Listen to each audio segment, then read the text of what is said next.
Close your eyes and drive Oregon in the dark. The freeway is an artery, the coast a wet lung, and every side road is a nerve ending waiting to be touched. Down in the Shanghai tunnels, a ledger writes your name by itself. In Baker City, a blue dress steps into a shaft that never stops descending. A lighthouse beam hesitates, then shows a mother her child. The hospital's morgue slides 1 inch, polite as a promise. Waldo Hall holds its breath so you don't. A man of bandages asks you to bring him back to the sea. The cave counts debts in drops. Golden stitches a hymn to a river and forgets how to sing it. And in the Dalles, a closed pharmacy rings the bell because someone still needs water. If these stories found you in the dark, leave a light for the next traveler. Like the video, share it with the one friend who will keep you company at 3:03 a.m. And subscribe so the next true Oregon night finds you before it finds your door. Turn on notifications, because the scariest things don't knock twice. I didn't book the Geyser Grand for the ghost. I booked it because my divorce was final at 3:12 p.m., and by 6 I was driving east without a map. Just following the longest road away from everything I'd tried to hold together. Baker City rose out of the dusk like a memory someone else had. Brick and gold light and a sky that looked rinsed clean. The hotel was impossible to miss.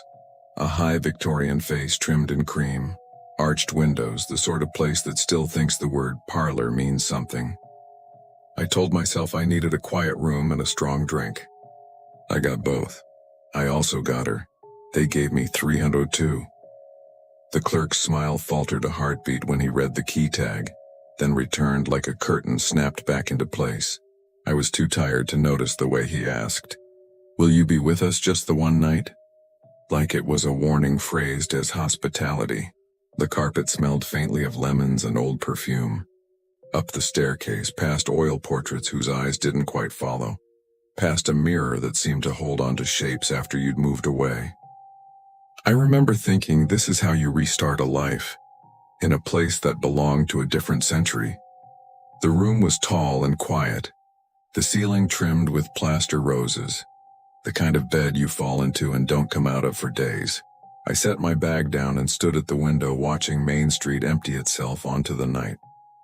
A freight train hummed somewhere far off, a long, low sound like a breath you've been holding too long. I should have unpacked. I should have showered. Instead, I went downstairs to the bar, because grief is loud and bourbon makes it speak in a lower register. I had 2. Maybe 3. Enough to make the edges of the day soften. Not enough to make them kind. When I came back up, the hall felt cooler. Not cold, a cool like a church in summer, a stored shade. My key turned on the second try. I stepped in, closed the door, and froze. The room smelled different. Not the hotel clean blend from before. Something powder sweet like violets pressed between book pages. I stood there with my hand still on the knob and told myself it was nothing. Memory. Old building. Someone's perfume carried by the vents. I didn't turn on the overhead. Just the bedside lamp. The light was a warm circle that didn't quite reach the corners. I plugged my phone in. I sat on the bed. I told the room out loud, "I'm not here for any of it, okay?" The room did not answer. At 1:17, the water in the bathroom ran for 2 seconds and stopped. I was awake enough to believe I'd imagined it. Asleep enough not to get up and check. At 2:03, the closet door clicked softly. The exact sound wood makes when it relaxes back into place after being opened and held. I rolled onto my back and stared at the ceiling roses. I told myself, old building, pipes, settlement. I told myself many things that had the shape of lies and the temperature of courage. At 3:09, the bed dipped as if someone sat down at the edge. Every cell in my body went very still. The way deer do when they hear a twig break in fog. The dip wasn't heavy. It barely moved the mattress. The kind of weight a child would make or a woman built of air. I didn't breathe. I didn't look. I kept my eyes on the ceiling and watched the roses blur as my heartbeat migrated into my throat. The scent of violets tightened like a fist closing. "Do you see me?" The voice came from just to my left, level with my shoulder. Calm and curious, as if she were standing at a window asking about the weather. I turned. Of course I turned. There was no one on the bed. There was the impression of someone having been there. The fabric slightly furrowed. The way a pillow remembers your head for a moment after you rise. The far corner of the room held its own darkness deeper than it should have been. And in that depth a shape arranged itself. A long dress, the exact blue of twilight. A figure angled slightly as if she favored one foot. A face that wouldn't hold still long enough to understand, as though I were looking through tears that hadn't fallen yet.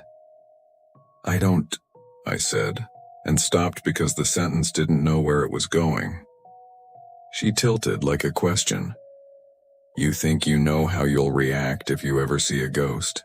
You think you'll scream, or you'll pray, or you'll go pragmatic and start negotiating with your own sanity. What I did was stupid. I tried to help. Are you okay? I said, the dumbest thing anyone has ever asked the dead. Do you need... She stepped closer. Not walked. Stepped. From the corner to the edge of lamplight in the space between blinks. The way sun moves across a wall when you're not looking. The blue of her dress absorbed the light without returning it. Lace at the throat. Hair pinned escaping in a soft cloud. The smell of violets thickened until I could taste it. It wasn't cloying. It was old. A scent that had been waiting. Do you see me? She asked again. Softer now. Not pleading. Not testing. Measuring. Yes, I said. And the word felt like permission I hadn't meant to grant. The room adjusted around that answer. The lamp dimmed a degree. The window glass creaked like it had leaned in to listen. Somewhere out in the hall, a clock I hadn't noticed earlier ticked twice and then stopped entirely, as if time itself were politely stepping out to give us privacy. She sat where the mattress had dipped, and this time I watched it happen. The impression formed shallow, precise. The blanket pulled gently, a slow settling. She angled toward me, and though her face kept refusing to resolve, I got the sense of eyes. Not black or hollow or glowing, just present. Watching me with a concentration that felt intimate enough to be invasive. I need my key, she said. He took it. Your key, I repeated like a student prompting himself while the teacher waits. Who took it? The lamplight trembled without the bulb flickering. Her head tipped. The hallway clock, the one that had stopped, gave a single talk like a warning swallowed late. He promised, she said, and something in her voice slipped then, a crack along porcelain. He said he would come back. He said he would bring me up, but he only locked the door. I stood too fast, the floor coming up a little, then settling. The closet door was half ajar now. I hadn't left it that way. I crossed to it thinking, don't do this, you are inviting something you don't understand, and pulled it open anyway. Dresses hung there, not mine, not anyone's I could imagine alive. Silhouettes from a century ago, gauze and silk shadow impressions that shifted when the air moved as if breath belonged to them. On the shelf, a wooden box.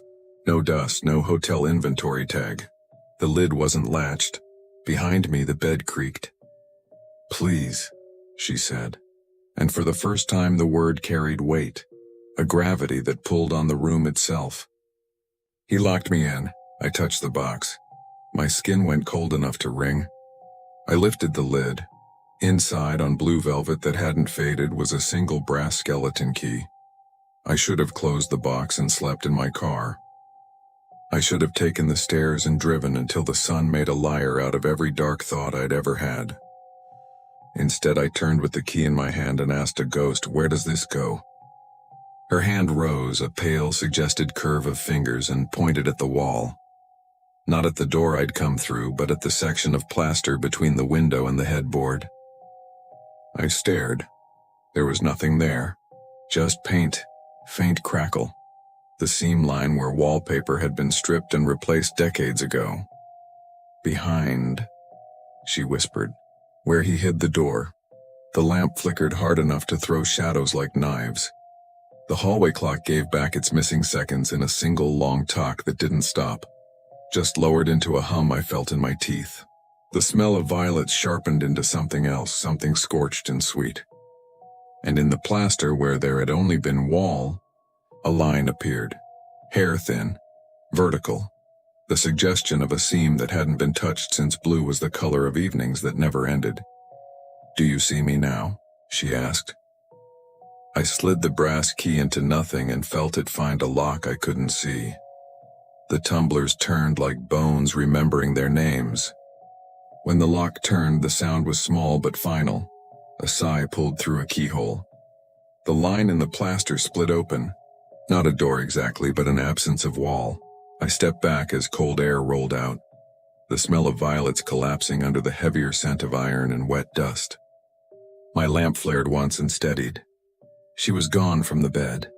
Only the impression remained, the weight memory of her shape pressed into fabric. The opening revealed a space barely wider than a coffin, taller than me by a few inches. Plaster flakes littered the floor like old snow. Inside, the air was colder, sharper, as if it had been held there for a century waiting for release. I raised the lamp and saw that the chamber wasn't empty. On the far wall carved into the wood were letters, uneven, done in haste. Lucy 1902. The rest of the wall was scorched black. Smoke stains climbed toward the ceiling in uneven fingers. I found the lamp socket on the inside and twisted the switch out of habit. It didn't work, but the brass key in my hand was warm now, almost humming. I took one step into the hidden room. The floor sank slightly as if it resented my weight. My throat closed on the taste of old smoke. There was a shape in the corner. Cloth slumped over wood, the faint glint of metal. I knelt and brushed the dust away. It was a small chair, half burned, and on its seat a ring of char around what might once have been a lamp base. The burn had crawled up the wall and stopped at the carved name, leaving the letters raw and unscathed. Behind me, the key clicked again, by itself, turning in the lock I couldn't see. The seam of light where I had entered faded. I was sealed in, I told myself. It's fine. There's a vent. There's air. The door will open. Logic keeps the dark from getting teeth. But the longer I stood there, the less the air felt shared. The cold didn't come from outside anymore. It came from behind me, coalescing like a person choosing a shape. She said the same thing. The voice whispered. Lower now. Closer. I spun, lamp jerking. The blue of her dress filled the narrow space, brushing both walls. Her head was down, hair loose this time, not the careful twist from before. Smoke curled from the hem of the dress in thin gray threads that faded before they reached the floor. Who? I asked. Who said it? He promised, she said again. The words slower now, stretched thin. He promised the elevator would bring me up, but it only brought the fire. My chest tightened. I'd read the stories years ago, hotel archives, small-town tragedy. A servant caught in a service shaft when a lamp fell, fire taking the basement and the girl. They'd rebuilt, painted over, opened new. Nobody mentioned her name, Lucy, I said. Her head lifted. The air flexed between us, pressure building like a storm refusing to arrive. The dress lightened at the edges, fabric turning transparent enough for me to see the carved name through her ribs. She took one step forward. I could smell the scorch on her skin. The violets burned into tar. Her eyes met mine, gray, full of something beyond rage, beyond pain. A knowledge that shouldn't have survived. You have my key, she said. I can give it back. My voice cracked on the second word. I held the brass out like an offering, arm shaking. She didn't reach for it. She only looked at it and said, he left it to me. He said we'd run, but he locked the door from outside. She drifted past me, the cold cutting my sleeve, and pressed her hand against the inner wall. Wood side. Her fingers left prints black with soot. I knocked, she said, so quiet it almost didn't leave her mouth. No one came. I didn't know what else to do. The historian instinct again. Bear witness, record the testimony. You don't have to stay here, I said. You can leave. She looked back, that ghost tilt of the head that felt almost human. And go where? There wasn't an answer, only the sound of the hallway clock returning to life, ticking slow and steady beyond the wall. She turned back to the carved letters, traced them once, then opened her hand. The brass key lifted from my palm as if caught by invisible strings and floated toward her. When she took it, light flared blue-white, filling the narrow space until the walls lost their edges. The air vibrated, then silence. When my sight cleared, the room was ordinary again. The scorch marks were gone. The carved name remained but faint, almost polished. The seam behind me had reopened. My lamp burned steady yellow. I stumbled out. The hallway was empty. The hotel breathed its usual warm air, the faint hum of the elevator cables rising through the shaft. I turned to look back and the wall was whole. No crack, no door, no sign anything had been there. I went downstairs. The night clerk looked up, startled to see me so pale. I set the key on the counter. He frowned. "Where'd you get that?" 302, I said. He stared at the number. "That's impossible. We retired that key 20 years ago. It was lost in the fire." "There wasn't a fire," I said, because that was what his face needed to hear. He nodded slowly, eyes somewhere past me. "Right, no fire. I should have left then, but I asked, 'Her name was Lucy?'" He didn't answer. He just reached under the counter, brought up a thin folder and slid it toward me. "You don't need to open it," he said, but I already was. Inside were newspaper clippings. 1902. Chambermaid perishes in elevator blaze. The photo was grainy, but the dress was unmistakable. Blue, darker near the hem where smoke had caught it. I left the key on the desk and walked outside into the pre-dawn cold. The street lamps threw halos in the fog. I could see my reflection in the glass door, except it wasn't alone. For a second, there she was beside me, faint. A woman in blue, smiling just enough to make me doubt the sadness in it. Then she stepped backward into the reflection and was gone. The hotel still stands. They say room 302 stays vacant, though the front desk never admits why. Sometimes, when I can't sleep, I search for its live feed on travel sites. The camera pans the lobby, the staircase, the landing. And always, for just one frame out of hundreds, there's a flicker of blue on the stairs. I tell myself it's compression artifacts. I tell myself a lot of things. But when the scent of violets finds me in cities I've never been, I still check the mirrors to see if she's caught up.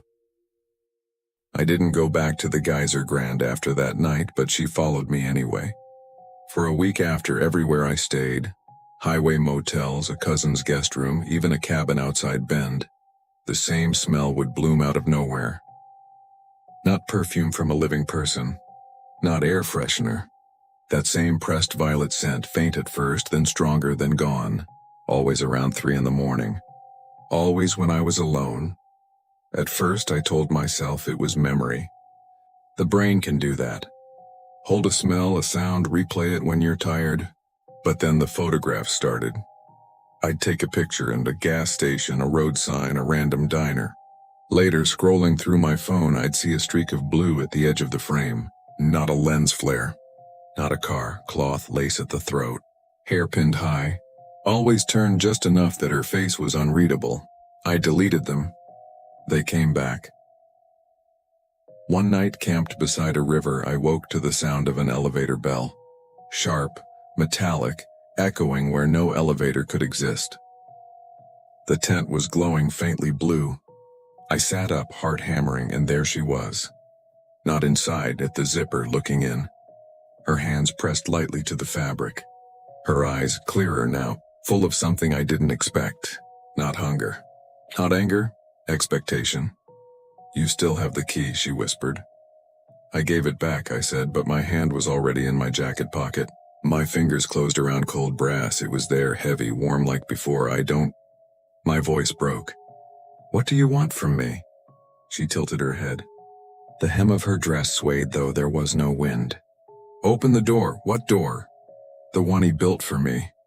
She slid her hand down the tent, leaving a smear of soot that wasn't there when I unzipped it. Outside, the night was still, the river dark. No footprints, no woman. Only the smell of violets. I sat there until dawn. The key burned against my palm until I dropped it. It didn't hit the floor. It just wasn't in my hand anymore. That day, I drove back to Baker City. Something in me already knew I would. I parked across from the hotel, engine off, watching its windows glow against the early evening. Nothing moved. The lobby looked empty, but every so often I'd see the shadow of someone cross behind the curtains upstairs. Long dress, pinned hair. I went inside. The same clerk was on duty. He didn't look surprised. He handed me a different key this time without asking. "We're closing early tonight," he said, and his voice had that careful softness people use with the grieving. "Room 302? I asked. He hesitated. "No, 301.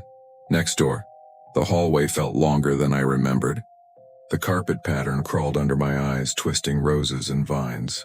When I reached the room, I didn't go in. I stood in front of the door of 302 instead. My hand lifted to knock, though I didn't plan it. The wood was cool. It hummed faintly like a wire-carrying current. The brass key appeared in my palm again. I didn't even see it materialize. It was just there waiting. I slid it into the lock. The door opened without a sound. Inside, the room was empty. No bed, no lamp. Just the skeleton of the old service shaft. Brick walls blackened by time, elevator cables trailing into dark. The air smelled of violets and smoke.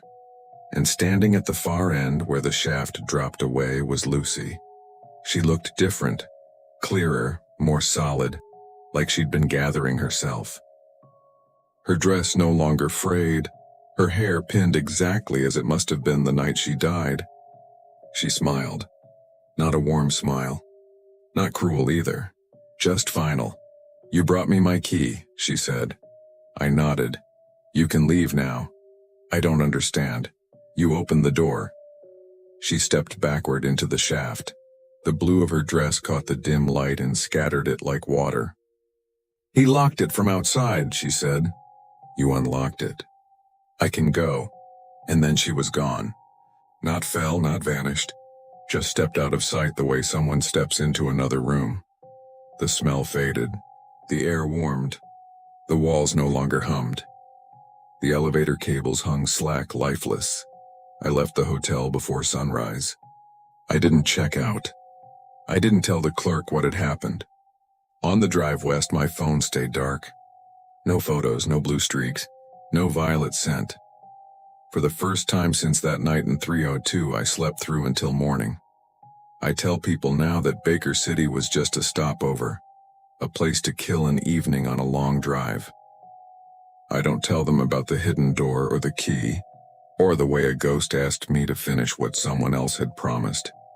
But sometimes, when an elevator door closes behind me, I think I hear a soft voice say, "Thank you," and smell the faintest trace of violets pressed between old pages. I took the night shifts because I like being alone with useful work. Keep the lens clean, check the foghorn, log the weather, watch the black water breathe. That's the job. The day crew smiles for tourists, tells stories about the resident ghost, the keeper's wife who lost a child and never left. I don't tell stories. I climb the spiral stairs, I oil the gears, I put light where there isn't any. The rest is wind and superstition. The first thing I noticed that week was the way the beam stuttered when it swept north. Not a full skip, a hiccup. A heartbeat of dim before the Fresnel lens caught again and flung itself into the night. I checked the bulb housing, the regulators, the carriage rollers. Everything moved like it should. The stutter kept happening. Always in the same place, like the light had learned to blink at something I couldn't see. Fog came in off the Pacific, thick as breath on glass.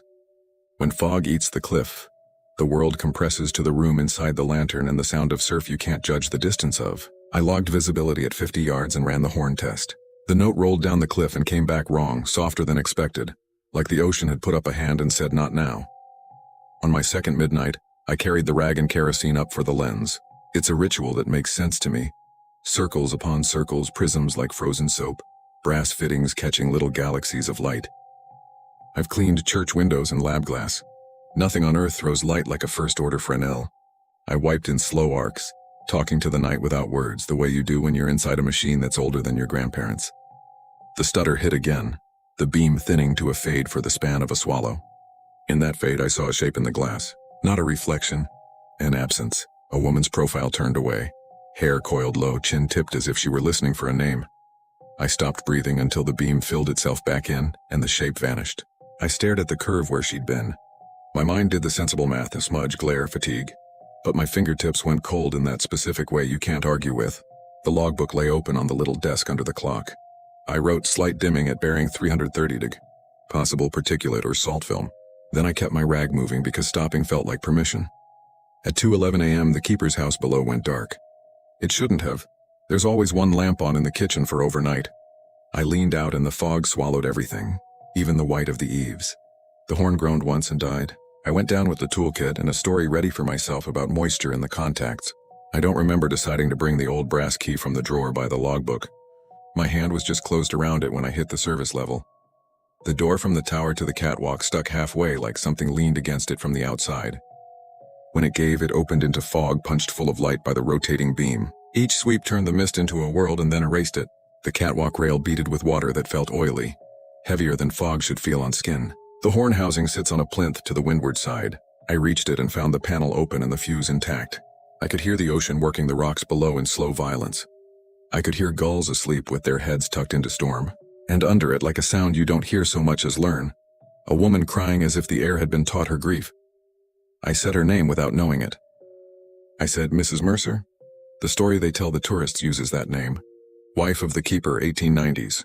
Baby died. She waited with the lamp and watched a ship that didn't come home. I never learned if Mercer was real. I only know the fog changed when I said it, thinning just enough to show the north path down toward the keeper's house. A print showed on the wet plank I stood on. Not a shoe. Barefoot, small, as if someone had just stepped there and was too polite to make a sound. The horn coughed and stayed dead. The beam rolled across me, and in its thin moment I saw her again. Not in the lens this time, but on the path.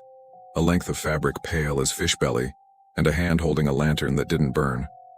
She wasn't looking at me. She was looking past me at the cliff's edge and the black that waits there like a mouth. I should have turned back and radioed the Coast Guard for the horn. I should have written a neat line in the log about putting safety first. Instead, I followed her. The north path is narrow.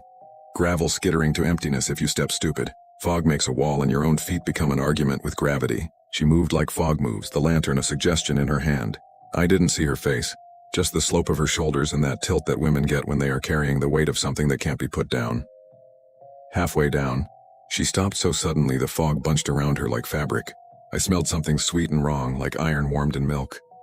I remember the exact place because my boot toe touched the split in the old wood post that marks the bend, the one the day crew keeps meaning to replace. She turned slightly. I thought she was turning to me, but her head angled lower, towards something on the ground I couldn't see. "Do you hear him?" she asked. The voice came without air, like a thought planted directly in the ear. Every part of me went cold. I said I didn't hear anything because I didn't. Only the sea deciding and undeciding whether to strike. Her lantern brightened without flame, lifting the fog enough to show the little pocket of earth between the path and the drop. A toy lay there, a carved boat a child would push through puddles, the edges smoothed by a hand that loved it into shape. It was wet though it hadn't rained. A loop of twine trailed from its bow and vanished over the cliff. "Do you hear him?" she asked again. And the second time there was a brittle music in it. I crouched. The twine hummed under my fingers, a vibration traveling up from the ocean, thin as insect wings. Far below, something knocked against rock in a steady rhythm, like a line drawing a plea in Morse. I leaned out and the fog opened its mouth. I saw a pale hand on the line, tiny fingers hooked, pulling with the patience of the dead. The path shifted under my weight. Gravel murmured off the edge and fell until the falling became part of the sea. I grabbed the post with one hand and the humming twine with the other. Something gave from below, not a tug but a release, and the vibration ran up my arm hard enough to make my teeth click. When I looked back at her, the lantern was a little brighter and the part of the fog that held her face tried to make features. For a breath I saw a mouth that had learned to pray and eyes made of waiting. "Bring him up," she said, and the last word didn't sound like English anymore. My fingers closed around the line and the line closed around me. The twine burned through my glove, slicing the skin on my palm as it tightened. It wasn't rope anymore. It was memory given weight, pulling from below with more strength than should have existed in water that cold. I braced against the post, but the line yanked again and I felt my boot edge slip on the damp gravel. "Stop," I shouted, though I didn't know who I was talking to, her, the sea, or the thing below. The woman in the fog didn't move.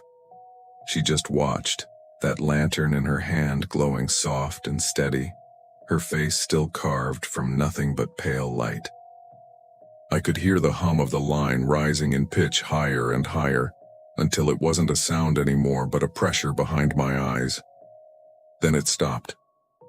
The rope went slack, heavy in my palm.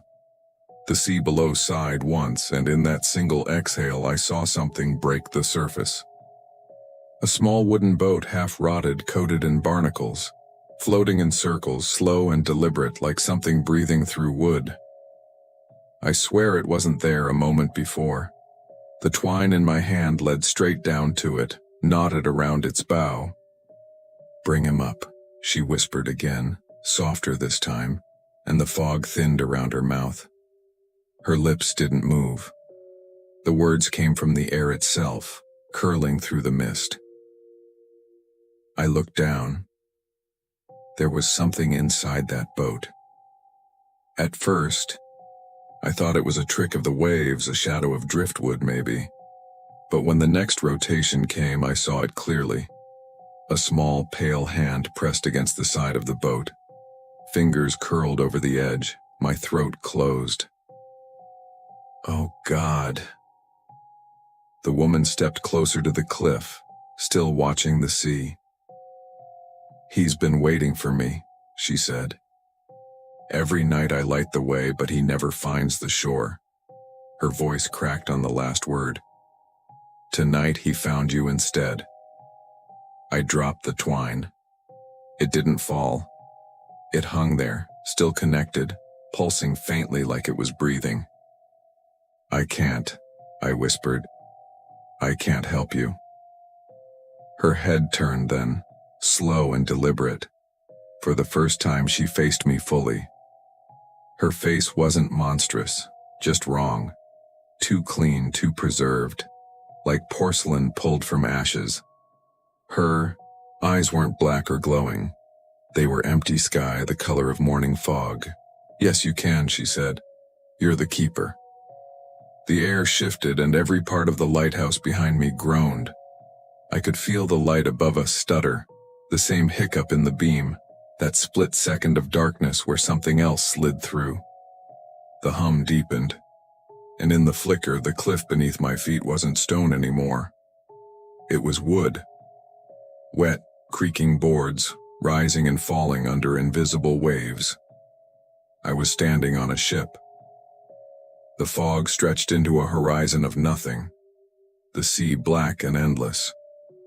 The light from the tower still rotated, but it was far away now, a distant heartbeat. The woman stood on the deck in front of me, her dress whipping in wind that didn't touch my skin. "You built this," she said. "You made it real. You brought the light to him." I turned. There was a hatch, open, leading below deck. I could hear something inside. Crying. The voice of a child, echoing up through wood and water. Every instinct I had screamed run, but my legs didn't listen. The smell of salt was sharp and fresh now, not rot, but renewal. I stepped toward the hatch. The woman followed silently behind me, her feet not touching the boards. The ladder descended into black water, but the crying was louder there, clearer. "Mama." My chest cracked open. I don't have children, but that sound, it's built into the species. You can't hear it and stay whole. I climbed down until the water touched my boots. Something moved beneath the surface, slow, small, circling. When I reached my hand in, it was warm. Not sea warm, blood warm. A ripple spread, and from beneath, the boy appeared. Not decayed, not skeletal, just still. Pale skin like milk, hair floating around his face. His eyes were open. He wasn't afraid. He reached for me. The moment our fingers touched, light exploded.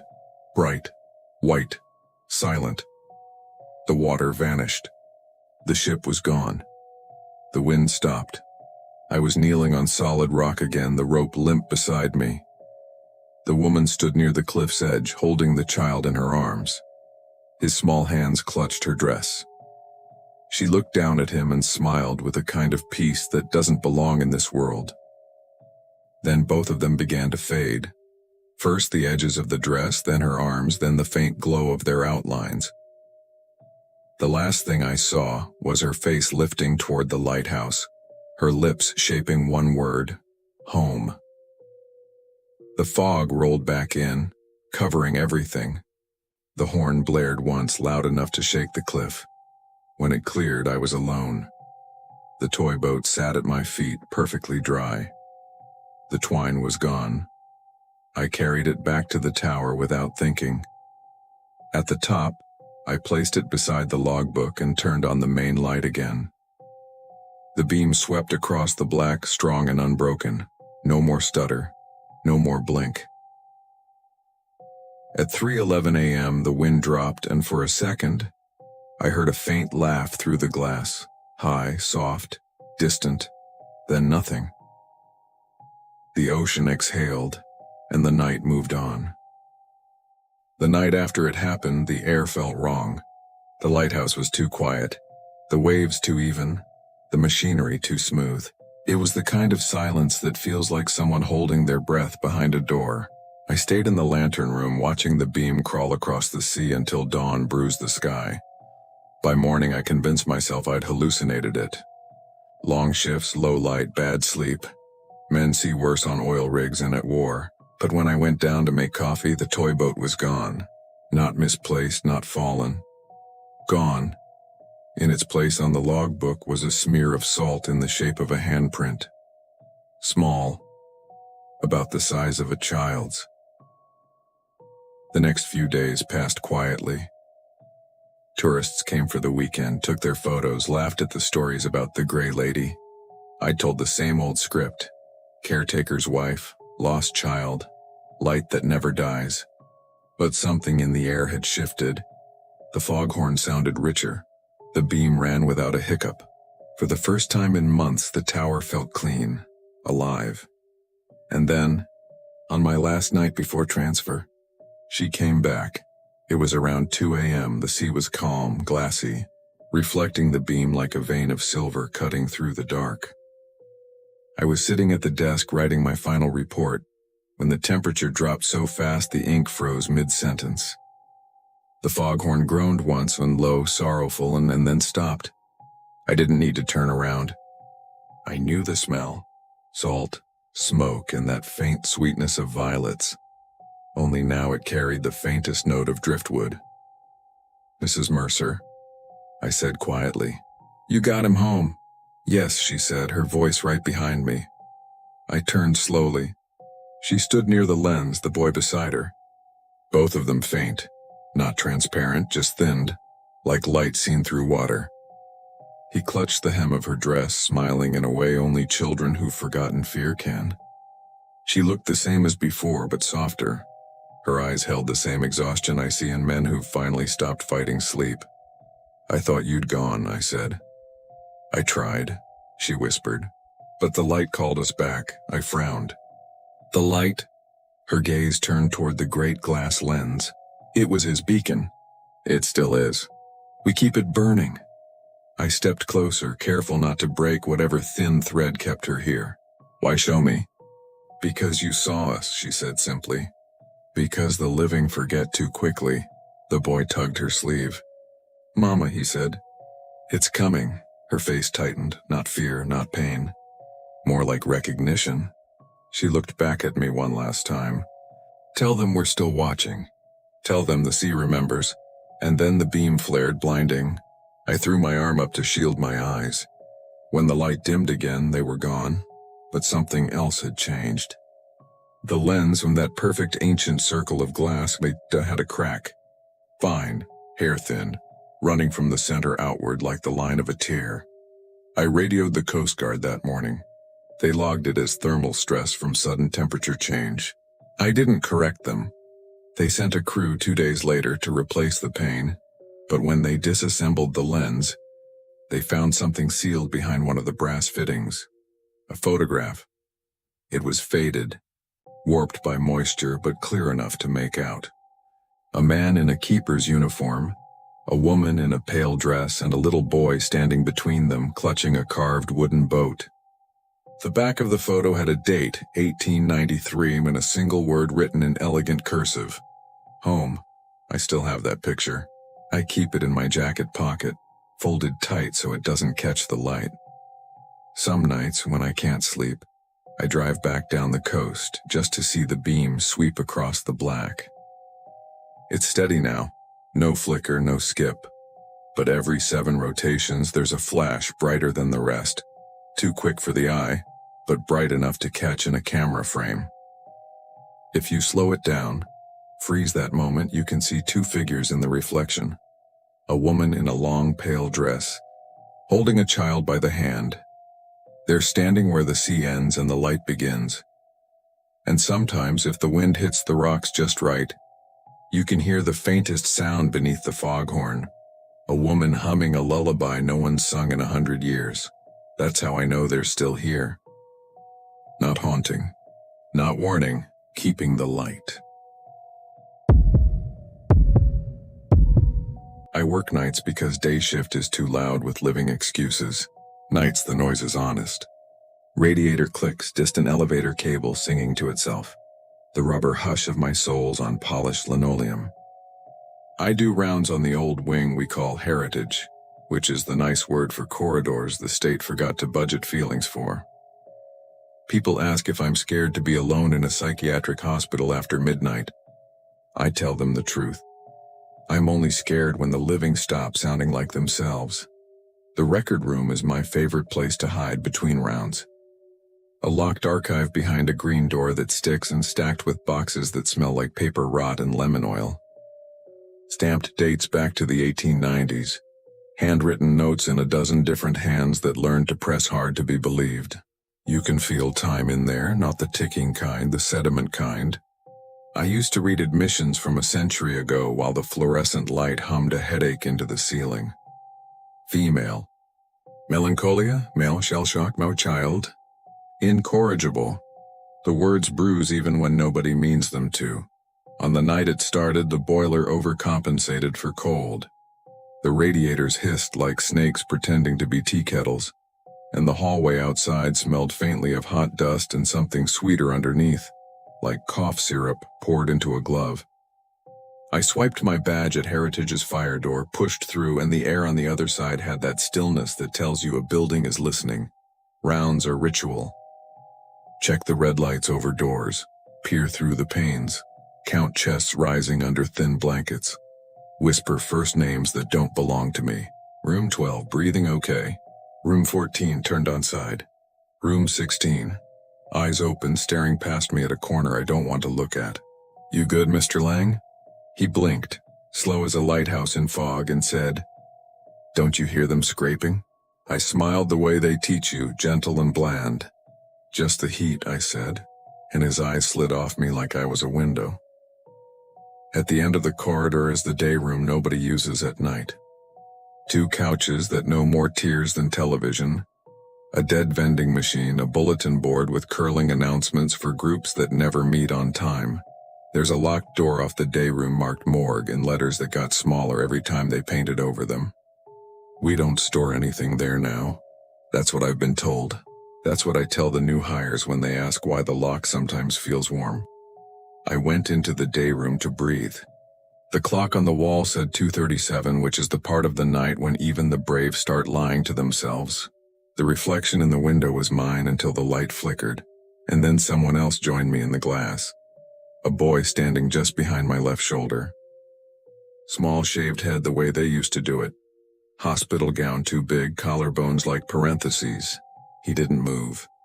He didn't fog the glass. He just existed in the reflection where I wasn't. I turned around fast enough for the room to swim. Nothing there. Cushions remembered bodies that weren't seated. The vending machine hummed an apology. I looked back at the window and the boy was still in the glass, closer now. Expression set in the kind of seriousness kids wear when they're trying hard not to cry. "Hey," I said to the empty room, and my voice came out wrong, like it was coming through a speaker in a different hallway. "You lost?" The clock ticked once and stopped. The air changed temperature around my ankles. that subtle sink of cold like a door opening a floor below you. From down the corridor something scraped. Not metal, chalk. A slow line shearing itself across slate. My scalp tightened. The Heritage Wing has no chalkboards anymore. They pulled them out with the asbestos, left smooth painted walls that reflect fluorescent misery. I walk toward the sound because that's what they pay me to do. Head into the thing, pretend the thing is a maintenance issue. Room 10's observation glass was fogged from inside. It shouldn't have been. The rooms are dry as old bread. I wiped a circle with my sleeve and my stomach went gluey. The bed was empty, sheets smooth as if they'd been ironed by a careful ghost. On the far wall, a rectangle darker than paint, the exact proportions of a blackboard that hadn't existed for 50 years. Lines bloomed on that darkness as I watched, powder white strokes appearing with no hand to make them. They formed letters that were not quite a child's and not quite a doctor's. A word, then another. I read them aloud because sometimes saying it makes it less true. "Tell her I'm cold," I said, and my breath ghosted the glass. Behind me, the boy's reflection in the window was nodding. I unlocked the door with a hand that didn't feel like mine. The room had the smell of old metal and wet songbooks. The bed's metal rails ticked as if cooling after being heated in someone's mouth. Up close, the shadow board on the wall wasn't a shadow at all. It was the ghost of adhesives and paint layers, the memory of where something had been. The writing was chalk dust that wasn't there when I touched it, but it smeared anyway, gray on my fingers. "Tell who?"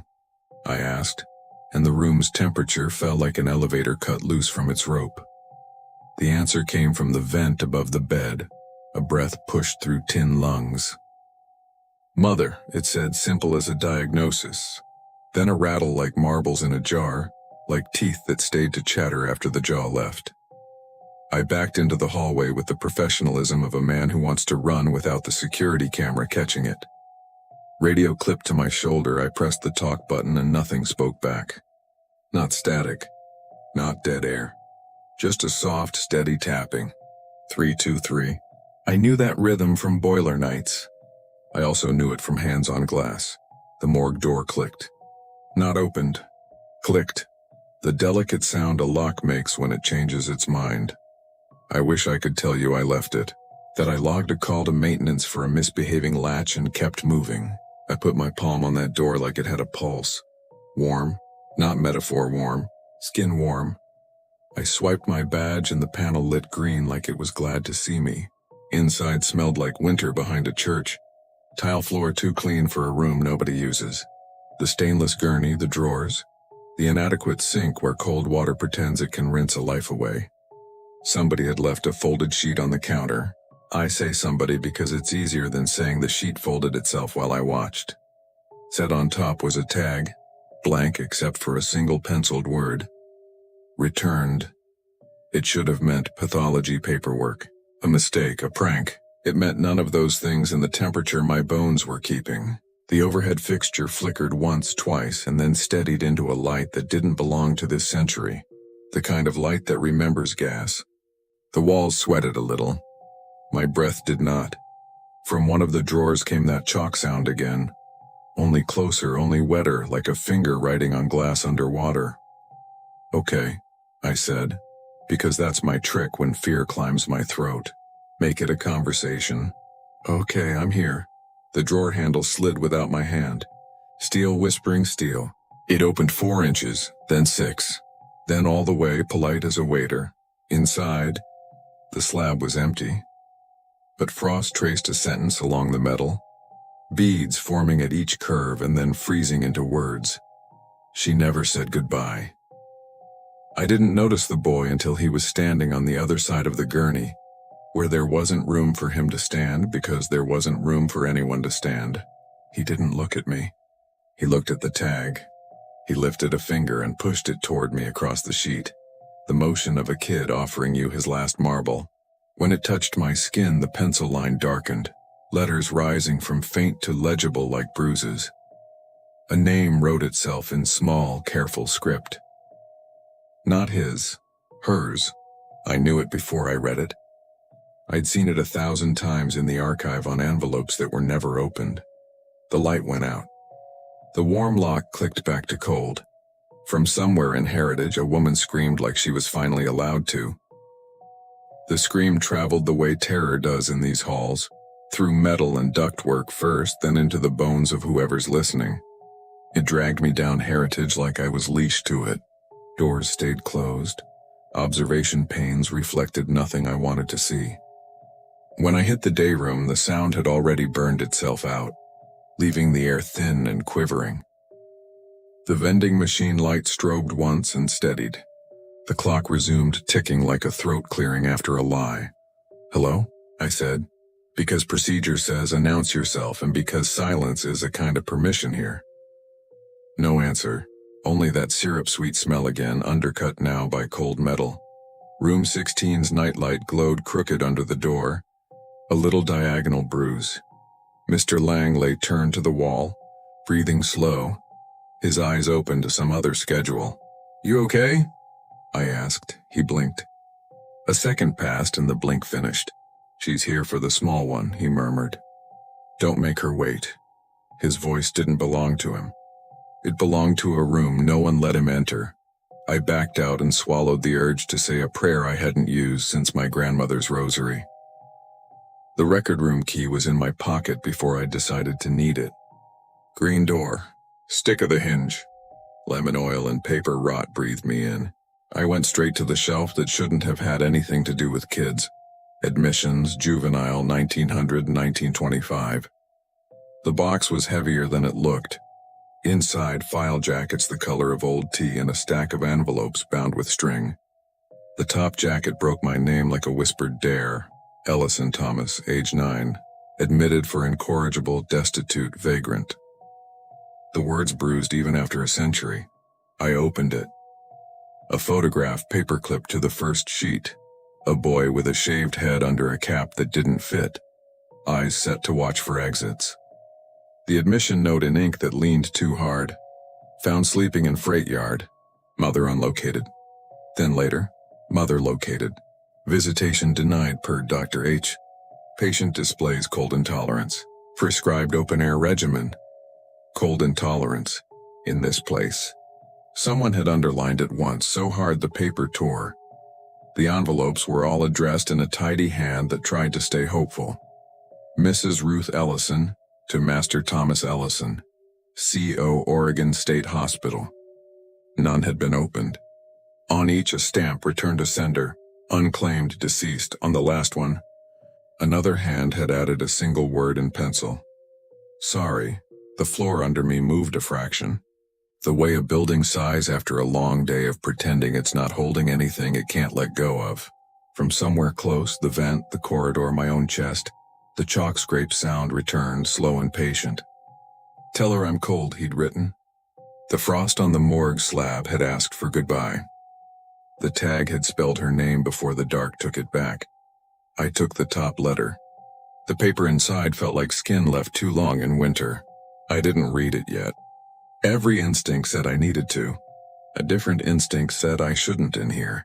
I slid the letter into my jacket, retied the string on the wrist, and shut the box before the room could change its mind about letting it go. The corridor had grown a new corridor in the time.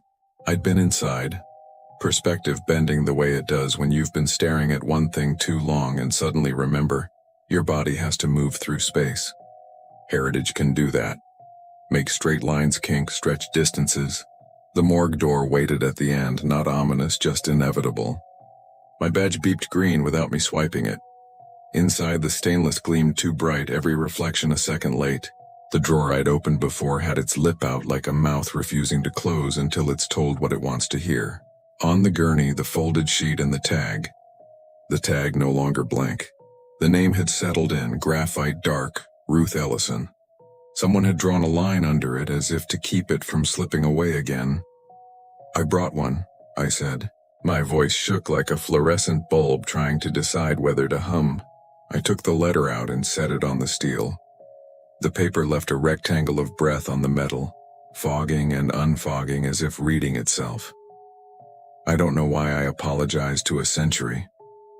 I'm sorry, I said to the drawer, to the boy, to the woman who had been denied the only kindness any animal understands. I'm sorry they didn't let you see him. I'm sorry it was cold. A pressure gathered behind me, familiar as a hand at the small of the back to guide you across a busy street. In the pitted reflection of the gurney, I watched the room receive two new shapes. The boy first close, his head not quite making it to the edge of the slab in the mirror's wrong geometry. Behind him, a woman whose posture had learned how to carry grief like a bundle she had no right to set down. She didn't blur like the others. She sharpened as if the air had finally agreed to define her. You can open it, I said, and immediately hated how small that sounded. If you want. Her hand, thin, all tendons and will, reached. The envelope lifted without touching. The string came loose with the sound of hair leaving a comb, and the single sheet unfolded. The ink hadn't faded. Words crowded the page, phrases revised and rewritten until compassion bled through the paper. Tommy, they wouldn't let me see you. Tommy, I brought your sweater. Tommy, I'm waiting every Sunday at the gate. If they call for me, I'll run. The boy leaned over the letter like heat learning to read. I was cold, he said, not accusing this time. Not writing it on walls. Reporting it. The way patients report pain on a 10-point scale, because that's the only scale a system understands. I know, she whispered, a sound stitched out of needles and patience. I am here. The light over the sink flared. The frost on the gurney bloomed into a map of rivers. The tag slid an inch all by itself and turned face down like a hand deciding to finally cover a body's eyes. I thought that would be it. The Hollywood mercy of a goodbye arriving 100 years late. It wasn't. The drawer that had opened itself during part 1 groaned and settled 2 inches lower, as if accepting weight the rest of the room couldn't see. The boy climbed without climbing. The sheet lifted and fell, the way air does when it's reminded what lungs used to do inside it. The woman bent over him, and the sound she made wasn't a cry. It was the exhale of an animal finally allowed to stop bracing. Something cold touched the inside of my wrist. Small. The size of a hand that learned to hold without taking. I didn't look down. I knew if I did, there'd be nothing to see, and the seeing would break whatever was happening. Can you tell him I'm here? She asked me, and the absurdity of being asked to mediate between the dead and the dead nearly undid me. He knows, I said. He always knew. He's been trying to say it all night. The overhead fixture clicked once, twice, 3 times, and then gave itself to a soft, steady light that belonged to no wattage I could list. The sheet settled. The chrome returned to being reflective instead of prophetic. When I finally looked at my wrist, there was a wet circle where the cold had pressed skin. A perfect coin of frost melting into a brighter patch like a healed place on old fruit. In the reflection, the boy had gone. The woman hadn't. She stood at the end of the gurney, not looking at me, reading the letter again with the kind of attention that changes the thing being seen. The last line stopped her. I knew it because I could feel the air around us lean forward. It wasn't signed with love. It wasn't signed at all. The page simply ended after a sentence that fell off like a breath cut short. The morgue's other drawers hummed like hive boxes in winter. The walls sweated less. The clock out in the day room tried to tick and failed. The woman lifted her head, not toward me, toward the vent. Goodbye, Tommy, she said, speaking the word the letter had not. And the vent answered with a small, traveled echo that softened itself into yes. The temperature rose 2 degrees. The tag curled at one corner. From the corridor, a wheel squeaked, the housekeeping cart making rounds it wasn't scheduled to run. I turned toward the door because the living always knock after the dead leave, if only to confuse your story in the incident report. When I looked back, the letter had folded itself and pressed flat as if ironed. The tag lay face up again. The name wasn't Ruth anymore. It was mine. The badge reader outside the morgue beeped red without being touched. The lock clicked into a position I hadn't heard it used before. On the other side of the door, someone whispered my first name through the seam, like a mother trying not to wake the ward. The seam breathed my name a second time, softer, like it had leaned close enough to fog the paint. I didn't answer. I put my palm to the metal and felt a pulse that wasn't mine working through the door. The badge light held red, steady as a decision. The morgue, which had just learned mercy, wanted me to stay and label it. "Not tonight," I said, and my own voice came back smaller. I eased the handle anyway. It gave with the reluctance of a jaw unclenching. The corridor outside had shortened again. Heritage playing tricks with distance so that the day room felt only a few breaths away. The clock there had stopped at 3:03.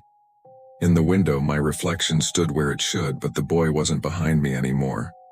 Instead, a smear of gray low to the floor, the shape a draft makes when it teaches itself to be child-sized. The vending machine hummed. The glass in its front showed my face with the kind of delay you only see in bad video calls in haunted buildings. When it finally caught up, it added something that shouldn't have been there. A toe tag swinging from my ear like a joke in a cruel ward. I reached up. My fingers found nothing. In the glass, the tag kept swaying. I looked down. The tag I'd left on the gurney was gone. "Okay," I told the hallway, the vents, the record room, the dead metal of the elevator shafts. "If you want me, say it. Don't write it on me." A door halfway down, room 10, sighed open an inch as if humoring me. Inside, the blackboard that wasn't had changed. No chalk lines this time, just fog. It was moving with purpose, drawing itself in inhalations and exhalations until it formed a rectangle the size of a door in the wrong wall. The slab looked like winter water. I could see currents in it. Faces rose and fell in the fog. Old men, girls, a nurse, a warder with a badge from a time before passwords. They didn't linger. They were the kind of faces a building accumulates. I stepped closer and the temperature dropped so fast my teeth hurt. The tag tapped my sternum then. Light, no weight, impossible, and when I caught it, the pencil marks had changed. Not my name. Not Ruth's, a list. Names I'd skimmed in the archive until my eyes went numb. Venable, Hart, Missy Lane, Thomas Ellison. Next to each a date and one word returned. The fog door rippled. A silhouette stepped forward on the other side. A woman's outline I knew now by posture alone. Not Ruth, someone older, narrower, corseted by duty. She raised her hand to the surface and pressed. A palm print bloomed cold on my side of the fog. I set my hand against it because there are gestures that empty you before you can think how not to perform them. Her mouth moved. No sound came through, but the vent above the bed translated in a voice made of air pushed through a reed. "When they deny the body, they keep the ghost. Give them back what was taken. Letters." That's what she meant. Not one, all of them. Not a haunting. A backlog. The record room key bit my fingers without drawing blood. I ran. The green door resisted like it always does and then let me through fast as if embarrassed by the delay. Boxes waited with patient cruelty. Juvenile, women's, indigent, war. In the top left of the juvenile shelf, under the soot of a century of breath, a carton notched by thumbnails. I pulled it and something inside rattled like old bones. Envelopes, dozens, maybe 100. All in hands that wrote carefully because someone would judge the penmanship instead of the pain. I carried the weight the way you carry a child when you haven't done it in a while. Awkward and reverent. In the day room, I laid them on the table. No ritual, no salt, just paper and intention. "We'll do it together," I said, because talking makes time thinner and I needed time thin enough to move through. I opened the first. "Dearest Frankie, I knitted the scarf orange because it's the color you like." The knitted scarf smell rose out of paper that had no right to keep it. I set it on the windowsill. The next. "To my sister Maggie, I forgive you." The next. "To Mr. Arthur B., you are not crazy." The next. "Tommy, the sweater." The stack made a line along the sill like mail waiting for a train that finally came. As each envelope opened, the building exhaled a little more. The stopped clock ticked once. The radiator hiss lost its snake. The hallway unkinked by a foot. I read, not all the words, only enough to make the living voice real again. I didn't sign on their behalf, didn't apologize for men I never met. I said their names. That was the work. Names like scores settling into silence. At the 50th letter, the dayroom TV flickered onto static and then to snow and then to a channel that hasn't existed since this place had attendants instead of techs. I saw the ward from 1912, steel beds and white uniforms, and a nurse bend to tuck a boy who didn't know how to let the tuck hold. The picture held a second and was gone. In its place, my reflection, and the toe tag in the glass was blank again. When I opened the last envelope, I didn't need to read. The paper remembered my hands from minutes ago. Ruth's careful script.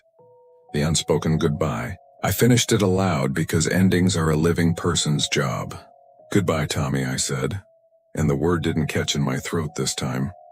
It left me and did what it had to do. The fog door in room 10 quivered like a surface tension broken by a fingertip. The rectangle thinned.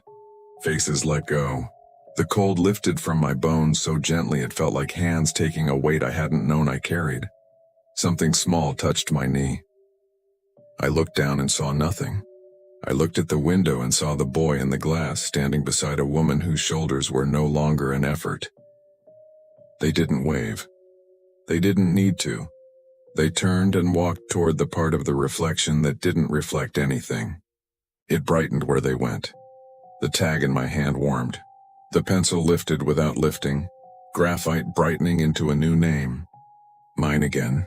Below it a date. Tonight my stomach dropped into the floor. "No," I said, to the room, to the building, to whatever ledger had decided my column. "You got what you wanted," the vent answered in the reed voice. "Balance. I gave you yours," I said. "Give me mine." The badge reader at the fire door blinked from red to amber. That's a code we only get during drills. I don't know who pulled it. Maybe no one did. Maybe the building decided not to keep me because I kept my part. The lock released. Somewhere beyond Heritage, a night nurse laughed at a joke in the real world.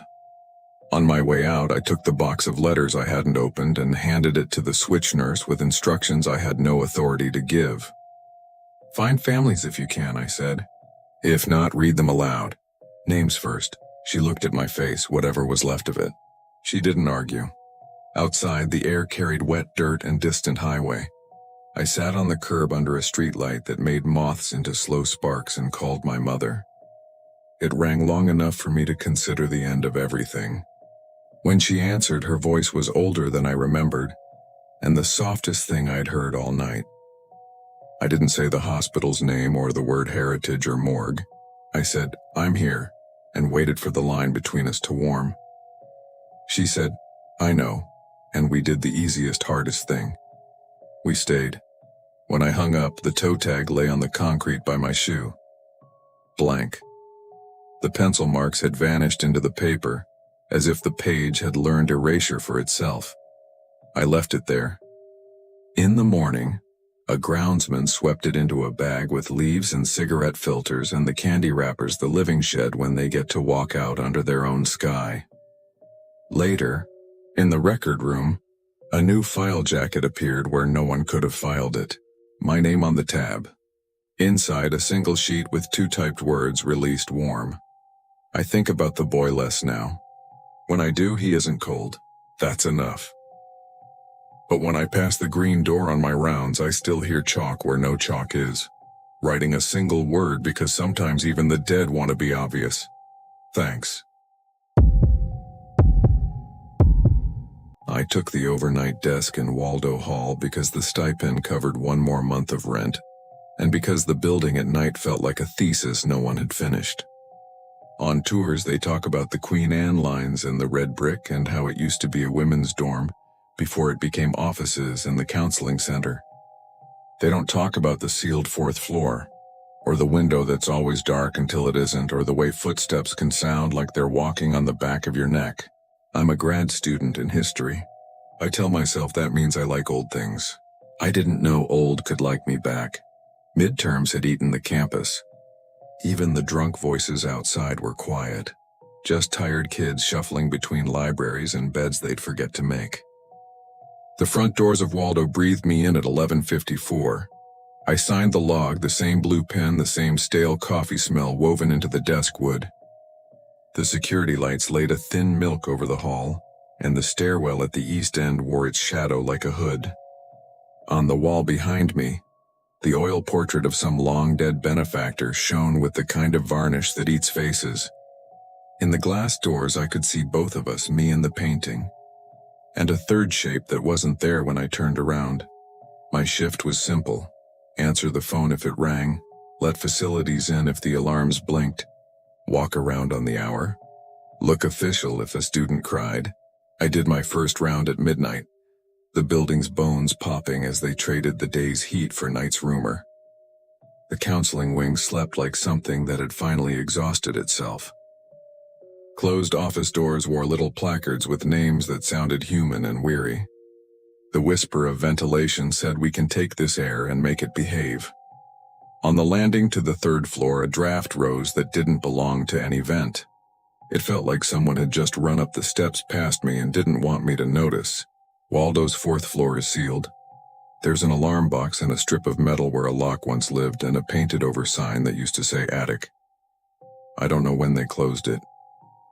Everyone has a story. Fire code, bats. A student who went up and came down changed enough to need a new major. That night I had no story.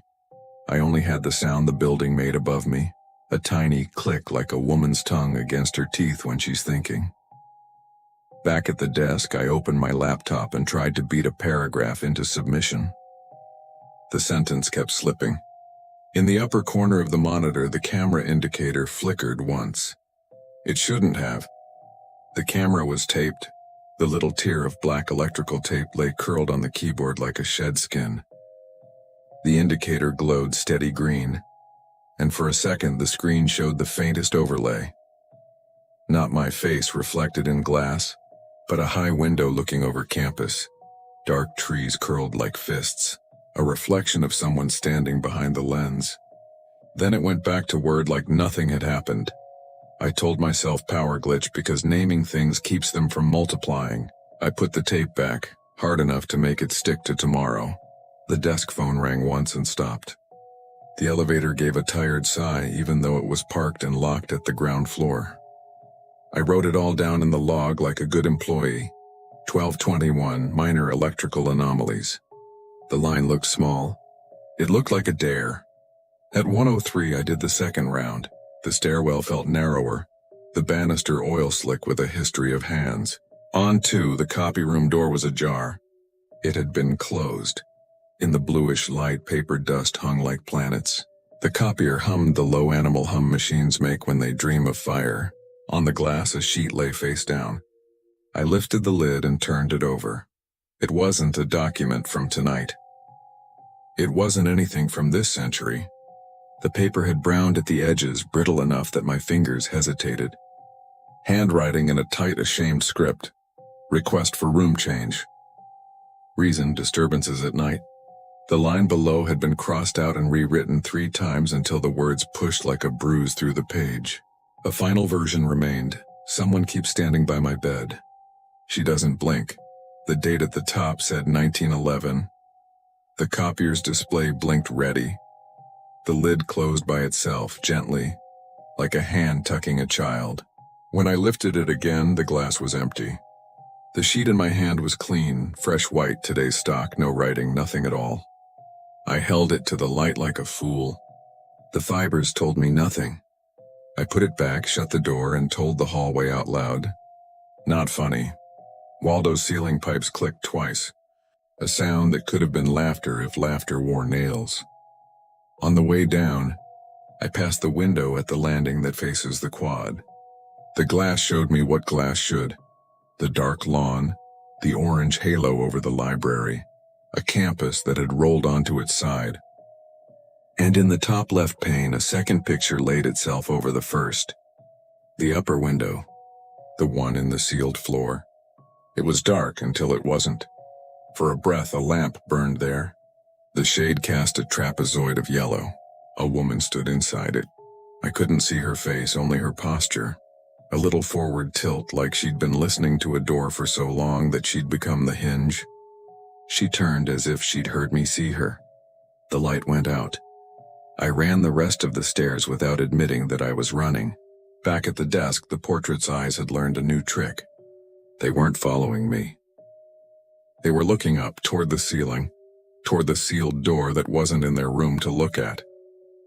The phone rang again, and this time I grabbed it like it mattered. No voice, just a soft breath and the lightest scrape like a nail over paint. Slow, considered, not meant to frighten, meant to measure. Waldo Hall desk, I said, too bright. The way you talk to someone who's crying and you're not allowed to make it about you. The scrape stopped. The breath didn't. I waited. My heartbeat made a shape around my throat it hadn't made since a car spun toward me freshman year, and stopped with an inch of hood keeping my ribcage from being history. Do you need help? I asked, and immediately wanted to bite the words back.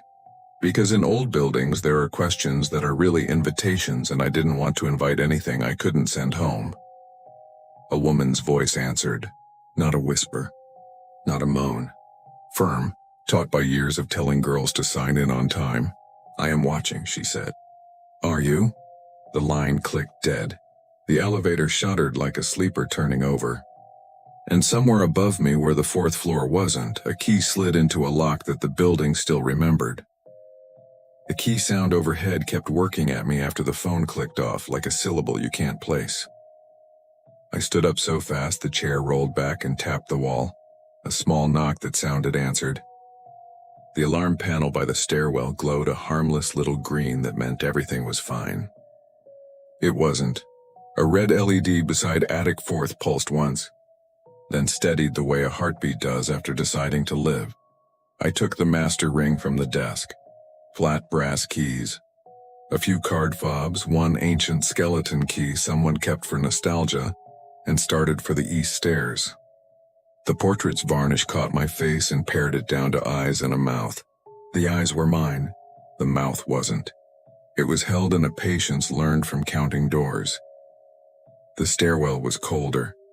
On the third floor landing, that wrong draft rose again, the kind of air that knows a path no architect planned.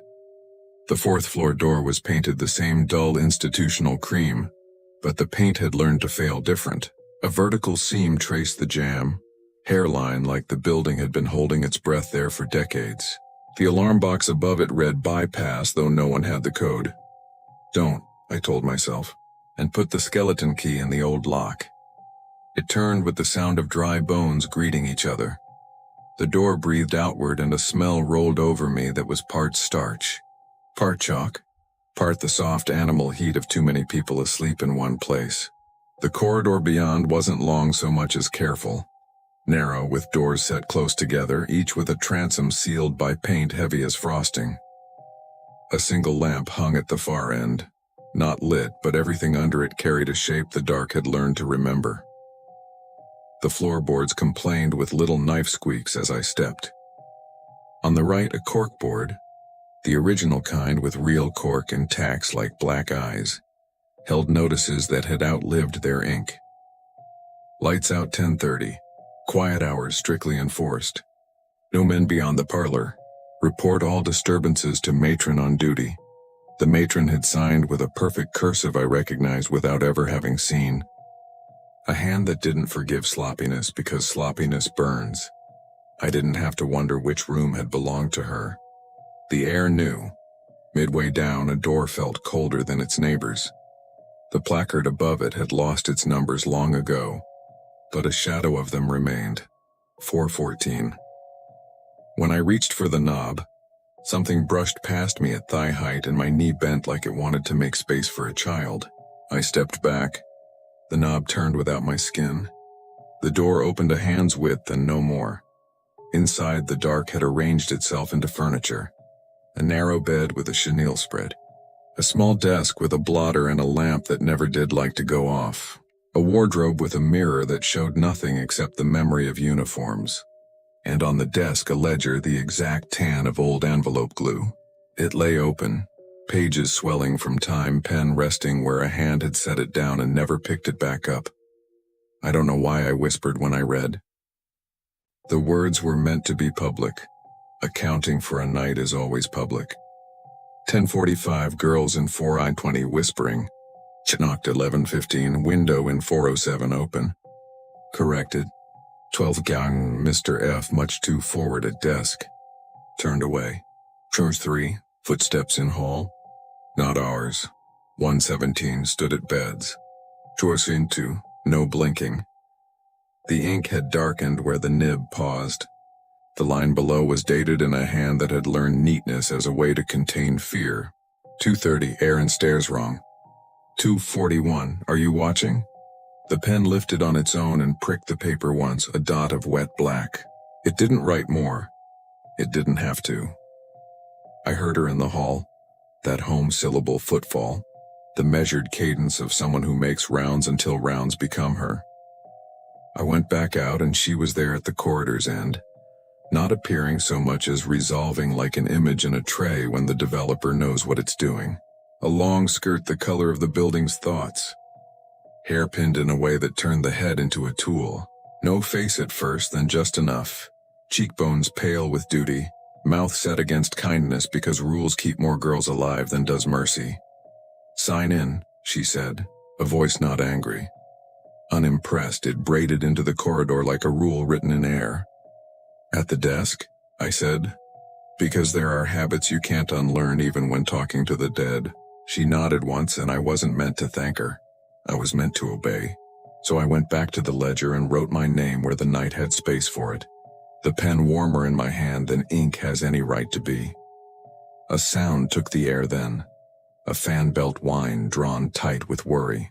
The elevator, locked on one, moved by itself. It thumped where no elevator should.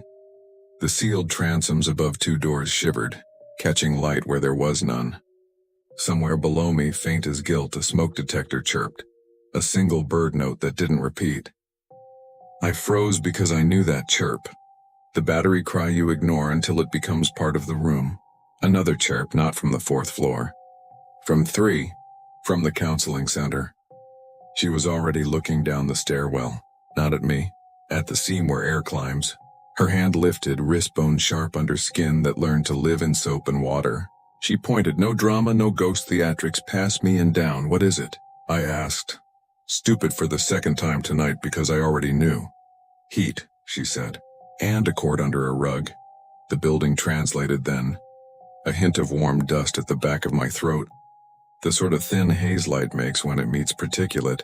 A single low beep from the alarm panel far away where it couldn't help. I ran because all my snotty grad student heft belongs to the living when it counts. 3rd floor. Counseling. Door cracked when it should have been latched. Inside, a lamp glowed on the carpet beside a couch. Its shade knocked and listing like a small drunk. An electric space heater the size of a cake sat by a baseboard. The orange coils not hot yet but wanting to be. The extension cord snaked under a throw rug until a chair leg crushed it at a dumb angle. On the couch, a student slept the kind of sleep that isn't rest. Her fist was closed around tissues inked with the shape of crying. Hey, I said, too loud, and the shame of it landed in the room like a shoe. Hey, you can't.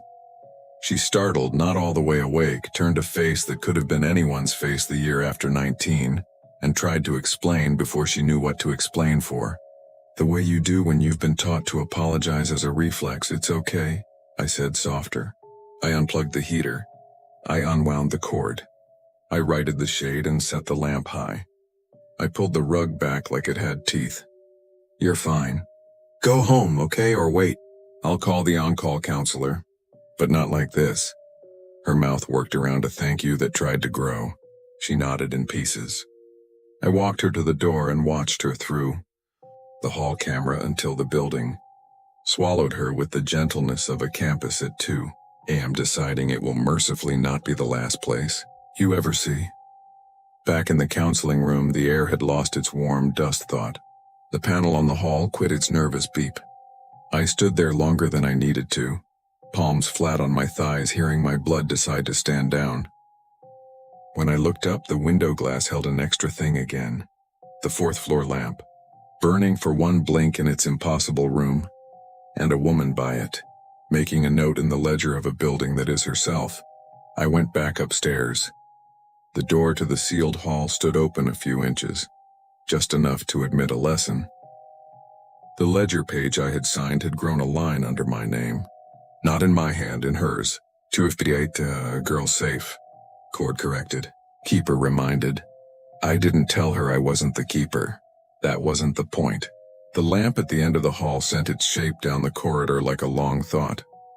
The matron turned her head then, as if at last I had earned the right to be seen, and I saw her eyes for what they were.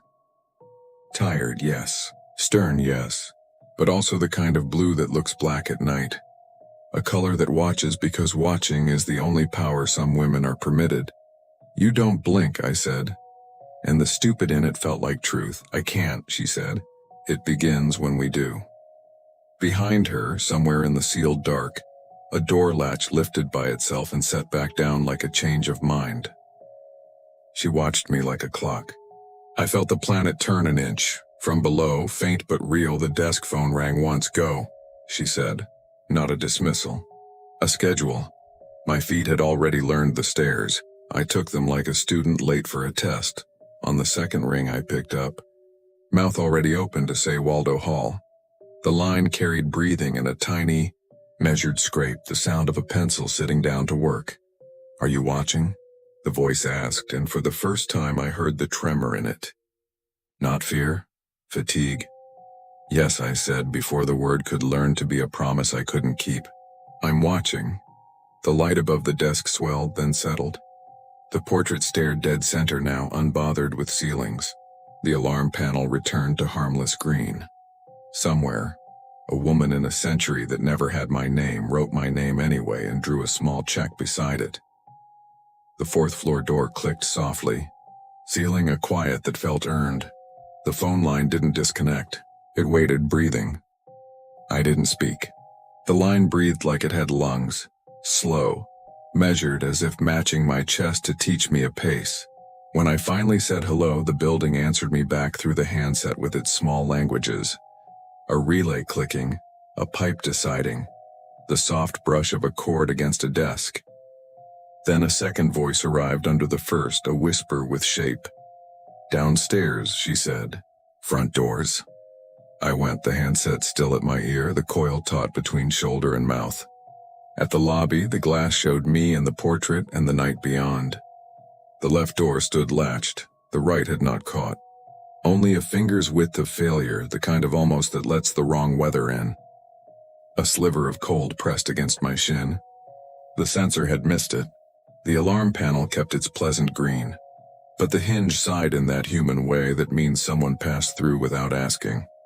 The campus outside was empty in the way only 2 a.m. can be. A big breath between semesters. The lamp over the steps carved a little chapel of light into the fog. It felt like standing in a bell. Far across the quad, a shadow moved. Not a student's shape. Too still at the edges, like a stain deciding whether to be a person. The handset hissed once and quieted. Who's there? I said, because that's what you say when you don't want to say what you're thinking. The figure didn't turn. It held its place just beyond the steps. Head tilted toward Waldo.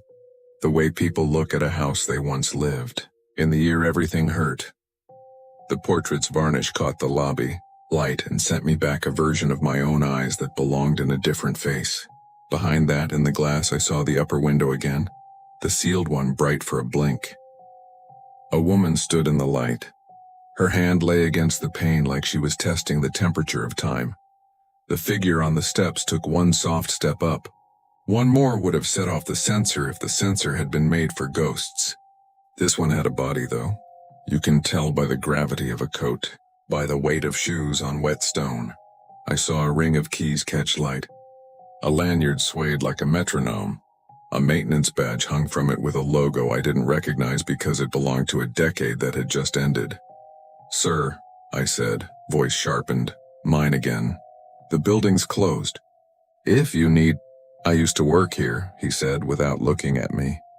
The tone was polite, well-shaped, soaked in entitlement the way a sponge is soaked in the last sink water. Just checking a thing. My boss forgot to lock a panel once. I'm saving everyone trouble. The hand at the sealed window lifted. 2 fingers pinched like they were holding thread. She drew it tight between us. It hummed at my ear as if the line had stretched out of the phone to make a wire between floors. A single word rode that wire, no voice attached. "No, I can call campus police," I said. And he smiled the micro-smile men practice when women say the word policy. The keys at his belt chimed a little. He took the second step. My thumb found the panic button on the wall without looking. It wouldn't call anyone at this hour. It would just scream, "Don't," her wire said. Not fear this time. Strategy. I kept my hand where it was and let my mouth work like a hinge. "What panel?" I asked. "What room?" He hesitated. The lanyard's little swing slowed. He made a show of checking his phone that wasn't on. 420-something, he said. "Third floor. Copy room, maybe." "There is no copy room on 4. There is no 4 that maintenance should know." I smiled the way you smile at toddlers and dogs before you take the glass out of their mouths. "Great," I said. "Come sign in." The guest ledger lay open on the desk with a pen resting on its spine. He stepped into the lobby light and the shape he made became undeniable. Too neat for midnight. Too eager to explain. He wrote a name that looked like a name and then hesitated on the line marked affiliation. His pen hovered, fish-testing air. Finally, he put facilities with an extra loop, like a flourish could pass for permission. I nodded like I was convinced and pressed the silent duress code under the desk with my knee. It lived under the laminate like a secret tooth. Somewhere in another building, a little red light began to blink that meant, "Come look at this one, she's not alone."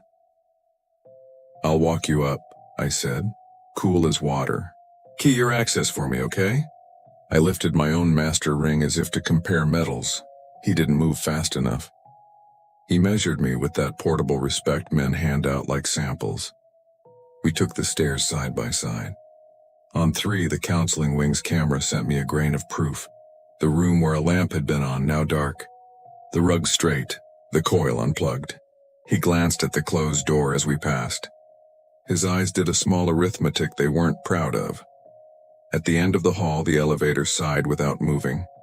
The sealed 4th-floor door whispered above like a thought clearing its throat.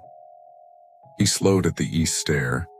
"This one," he said, pointing toward the hallway we had just walked. He couldn't remember which lie he'd told. His phone lit briefly in his palm, screen pale as a guilty face. No message there. No work order. "I had enough, let's head back," I said, soft as good fabric. "I'll radio your supervisor, I didn't have to." The campus police were already in the lobby, shoes radioing to the floor. The building let me hear them. It gave me the click of belts, the zip of a jacket, the single static cough a dispatch makes when it arrives with authority behind it. He heard it too. His shoulders bunched high, a turtle thinking about shell. He glanced once toward the stairs we hadn't climbed, toward the seam I had opened with my old key. And something in his face made a shape I recognized from the ledger downstairs. Mr. F, much too forward at desk, turned away. "Actually," he said, hands out now, performance switched. "The way men relax into innocence. I can come back in the morning." "You will," I said, and the word felt like it belonged to the woman upstairs. We walked down together. He smiled at the officers with teeth that made no admission. They asked him 3 questions. He answered 2. He left with a warning none of us would file right. The door latched behind him with that delicate kiss old brass learns when it's forgiven for new sins. The panic in me didn't leave when he did. It had learned a longer shape. I stood at the desk until my legs burned and my liver-thick coffee went room temperature. The phone receiver was hot against my ear even though I'd hung it up. When I looked, it lay in its cradle with the coil slack and well-behaved. The line wasn't off. It was listening. "Thank you," I said, to the seal, to the portrait, to the window that had learned how to be a lighthouse. The ledger upstairs was waiting when I went back. My name had a second mark beside it now, not a check. 2 small vertical lines like a doorframe. Under it, in the matron's hand, one more entry. 319. Intruder diverted. Girls accounted. Watch maintained. Do you sleep? I asked, feeling the mean of the question the second it left. Her answer took the time a staircase takes to forget your feet. After, she said. When is after? When you blink. I started to argue. My eyes had learned tonight, but the window over the quad answered for her. A lamp beside a bed burned in a room that hadn't been open in 100 years.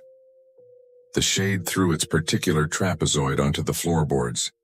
A woman sat in the chair by the door, spine straight, hands folded over a ledger. She didn't look out. She watched in dawn bled into the brick by 5. The campus shook itself awake. A groundskeeper pushed leaves into neat griefs. A student jogged with a face like she was arguing with air. My relief showed up with a paper cup and a sorry in her mouth. I signed the shift sheet and didn't write the parts that would get me laughed out of something I didn't want to leave. At the doors, I turned once more. The sealed floor's window held its dark like water holds a coin. As I stepped onto the stairs, my phone buzzed with a single unlogged call. No number, no voicemail, just a timestamp, 3:03 a.m., like a finger tapping a watch. I saved it under a name I hadn't earned but would answer to anyway. Watcher. Sometimes now, crossing campus after class, I catch that upper window bright for one heartbeat. I never see her face. I don't need to. The light is its own sentence. It says, "I am here, are you?" I haven't blinked since.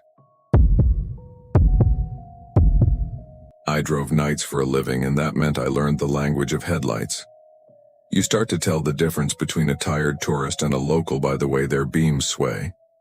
You learn how fog talks back when you cut into it at 60. You learn that Highway 101 is only beautiful in postcards. After midnight, it's a vein running along the ocean with a pulse you can feel through the steering wheel. I took the Cannon Beach run because the tips were good and because I liked the way the road went quiet between Arch Cape and Hug Point, like the Pacific itself was telling you to keep your voice down. I didn't know there was something out there listening for when you didn't. My truck was a 97 with a failing muffler and a radio that only knew 2 stations, weather and gospel. The weather was a liar, and the gospel wanted me to forgive men I hadn't met. That night the forecast promised light coastal fog, and the gospel said God sees you even when no one else does. I rolled the window an inch to keep the windshield from sweating, and the air that came in tasted like kelp and copper. The pizzas in the warming bag behind me smelled like someone else's house. I had 2 deliveries left, both uphill, both at addresses that like to hide their numbers behind ferns. Between mile markers 30 and 29, the fog thickened into a wall. The trees on the inland side became rumors. The west was just a sound of water moving weight. I eased off the gas and tried to get the wipers to learn a rhythm. The beam from my headlights crawled along the white line like it was afraid to be seen. The gospel station fizzed into static and the weather returned with a buoy report I didn't need. When the road curved, something flashed in the high beams. Fabric where no fabric should be. A ripple like there was a curtain hung across the lane. I tapped the brakes. The truck nosed down. The fabric didn't blow away, it gathered itself. It stood. At first I thought it was a deer tangled in tarp. Then it took a step toward me and the step was human. The bandages had been white once. Now they held the colors of the coast. Rust, algae, asphalt. They were wrapped around everything.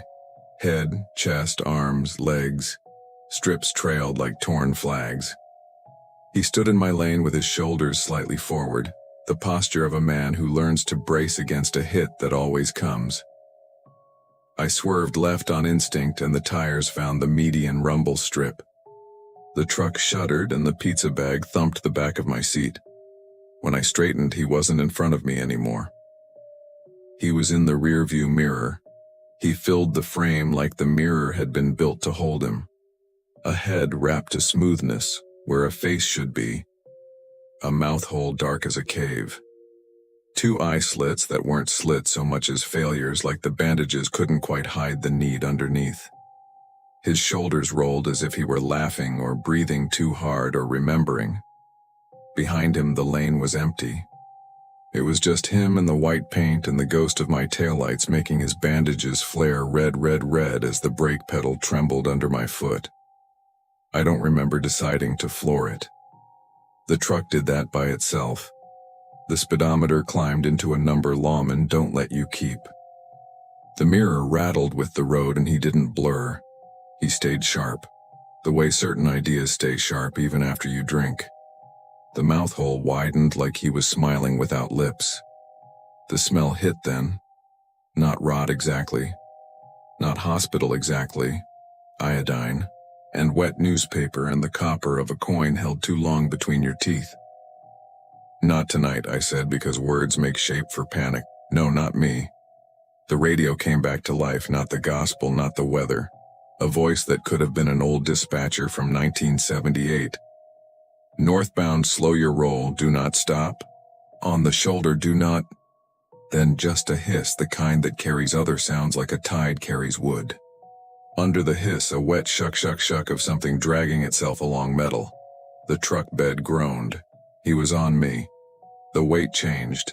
You know your own rig.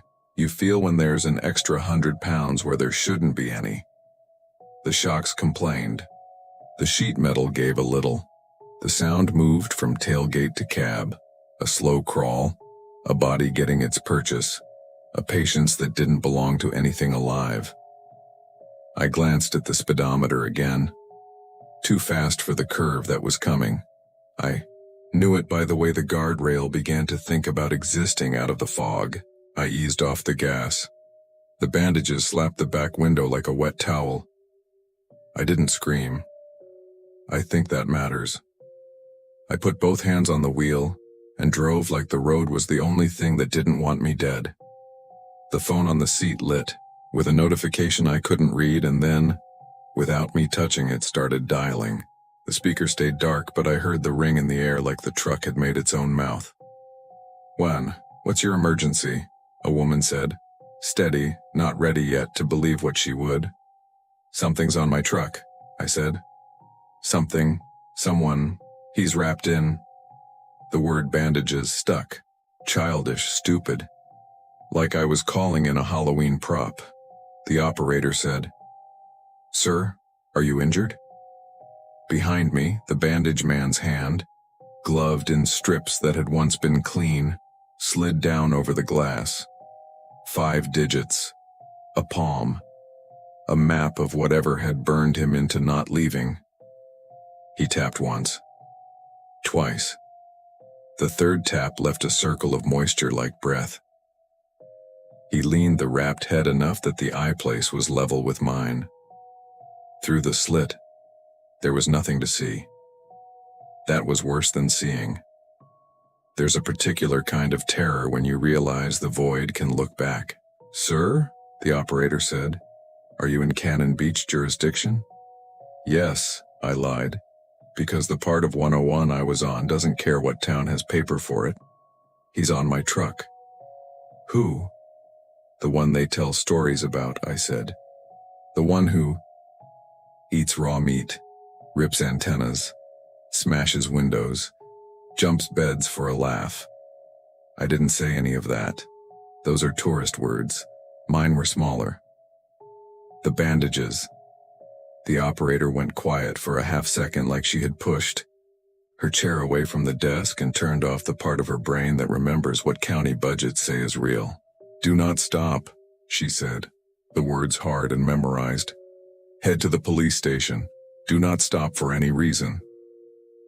"Copy," I said, and the word didn't belong to me. It belonged to men who talk on radios to stay in the world. I took the next curve at a speed I'll deny, and the truck fishtailed just enough to spit gravel at the guardrail. The bandage man didn't lose purchase. He rode the slide like a surfer in a story you wouldn't tell your kid. The smell thickened until my throat locked around it. Salt, iodine, burnt gauze, the Pacific making someone of you. The windshield fogged over from the inside. The defroster wheezed like a smoker and gave up. I wiped it with the heel of my hand and my skin came away slick. Not blood, not condensation. Something else. The gospel station found me for one beat. He's an on-time God, yes he is. And then the speaker popped and a whisper came through from less than an inch away from my ear. Hungry. It wasn't a threat, it was a report. A fact sent ahead of itself like a bill. A red stoplight appeared in the fog ahead, like a single eye. I did what the operator said not to do. I stopped. Reflex. Law. The electric hum of the light drew a circle around me. In that circle, the world is a small room. The bandage man's hand crept up to the roof of the cab and the metal above my head dented an inch. Another inch. Another. A fingernail, if that's what it was, scraped the paint with the sound that makes a dog hide. The light turned green. I didn't move. I was listening to the ocean. Or maybe I was listening to the space the ocean leaves for men like him. On the passenger side, something knocked soft, polite, the way last orders sound when a bartender likes you. I turned my head slow and there he was, inches from the glass, bandages flittering with a wind that wasn't, mouth hole open. From inside that hole came a smell that dragged a memory I didn't own. The taste of ether on cotton, the way a hand on your chest feels when it's measuring if you'll stay. He raised his hand and laid it against the window like I was something to keep. I laid mine against his because that's what you do when a gesture arrives from the oldest part of human language. The glass frosted under his palm. The engine coughed, died. Everything went dark except the single halo of the traffic light going yellow for nobody. Please, I said, and didn't know who I meant. The gauze around his head tightened like a grin pulled by strings. He leaned in, slow, so I could learn how far a person can come through a window without opening it. The wrapped head kept coming until the glass found its limit, and his weight made the window groan in its track. No breath fogged from him, only that ring of frost where his palm pressed, a white flower blooming under gauze. I could hear the ocean through the seam in the door, a long wet inhale that never finished. The light above the intersection ticked to yellow for nobody and back to red like it had given up on laws when I did. I turned the key. The starter coughed dry and quit. The second try made a grinding animal noise that said don't. The third made nothing at all. The cab dimmed in a way electricity shouldn't. The gospel station flickered, back on for one word, deliver, and died like a prayer that forgot who it was to. He tapped the glass with one knuckle. Once. Twice. The third tap sank into the window like he'd pushed his finger through frost and found a nerve.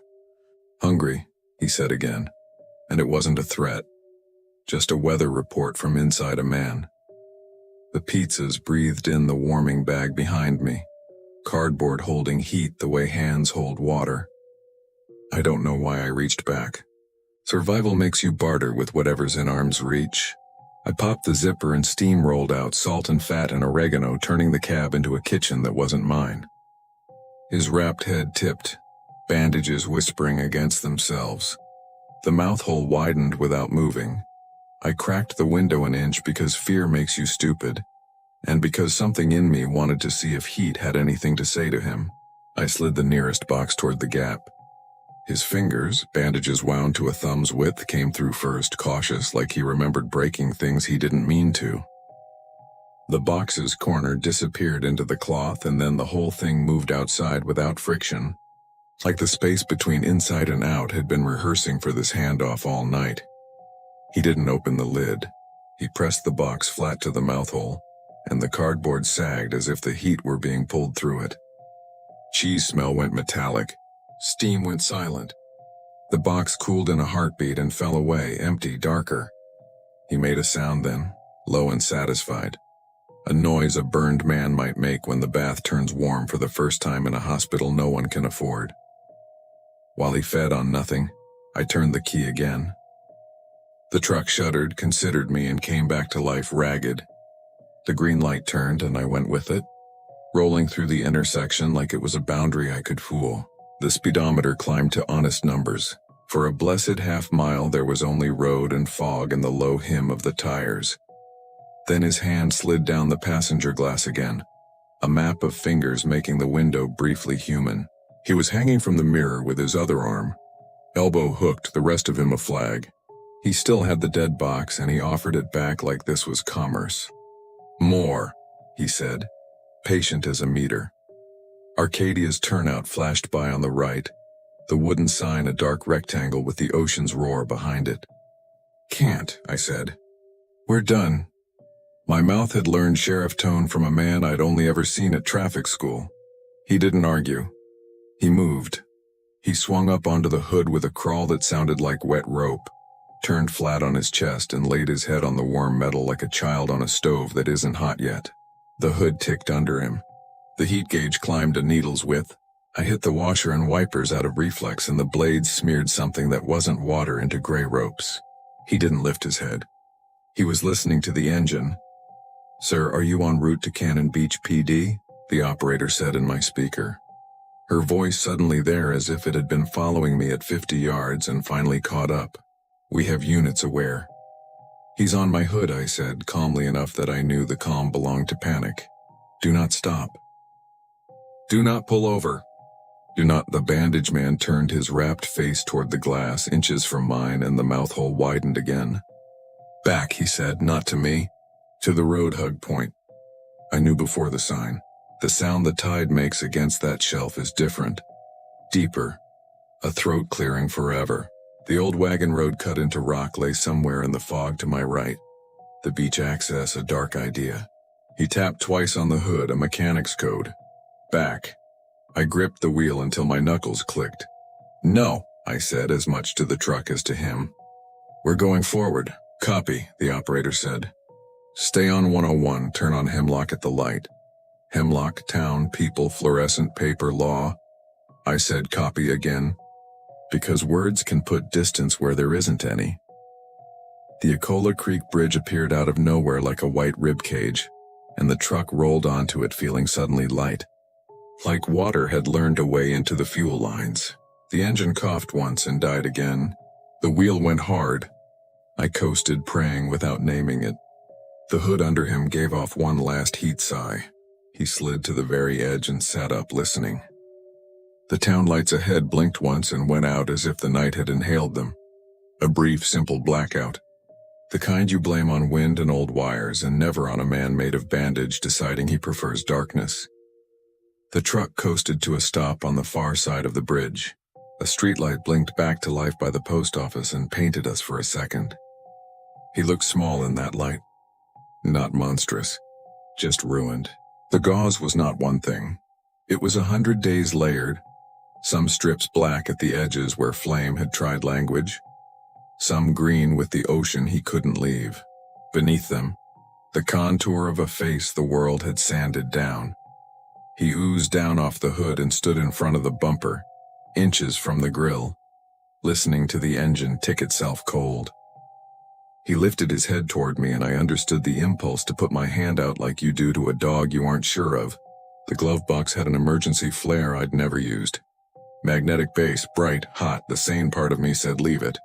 The other part said heat is the only word he speaks. I took it out. It clicked in my hand, a red mouth waiting for a match. I cracked the cap. The smell of chemicals should have reminded me of high school games and highway shoulders. It reminded me of hospitals. I struck it. The flare bloomed into pink-white fire and the cab filled with the kind of light that makes you see the bones in your fingers. He didn't recoil, he leaned. He brought both hands up to the glass, palms spread like a man at communion. The heat passed through. The flame guttered like something had sucked the air around it. He took it without taking it and my arm jerked against a pull that didn't move skin but did move heat. The flare went dark in my hand. A sudden dead weight, metal rod cooling fast. The smell of burnt gauze got thicker, then thin. "Warm," he said, with something like thanks under it. "Sir?" the operator said, suddenly louder as if she'd leaned closer to the mic wherever she was. "We lost your ping. Are you at Ecola? Units are close." Blue light stuttered at the far end of Hemlock, two cruisers turning toward the bridge. Their spin carved the fog into sheets. The bandage man cocked his head. He didn't look afraid. He looked inconvenienced. He stepped sideways off the center line, and the ocean's draw deepened in my ear as if someone had untied a knot in the tide. He lifted one hand and made a small beckon. Back. My foot found the brake and held it without me. My other foot went to the gas, stupidly, uselessly. The key turned by itself and the engine coughed like it had remembered a prayer the gospel used to sing. The truck rolled. Forward. Not toward the police lights, but toward the right-hand turn I had no business making, the short road to the beach access at Hug Point. The one with the sign that threatens you nicely about tides. I fought it and the wheel said, "Not tonight, not your idea." We bumped onto gravel. The fog thinned enough to show the black mouth of the sea caves and the brief triangle of wet sand between the shelf and the wash, where people pose for photos when the tide minds its manners. He went ahead of me, shoulders forward, hands down like a man who hurts when he runs. The surf threw a sheet that reached his feet and slid away. He didn't sink. He didn't reflect. He stopped at the lip of rock where the old road vanishes and turned his rapt head until the eye place found me. Back, he said one more time, and it wasn't a command anymore. It was a direction, a place that wants what it's owed. The passenger lock popped up. The tide boomed closer, one long, patient syllable. I reached for the handle without deciding to. I don't remember deciding to open the door, only the hard click of the latch and the way the night leaned into the cab like it had been waiting for its cue. Cold slid across my shins.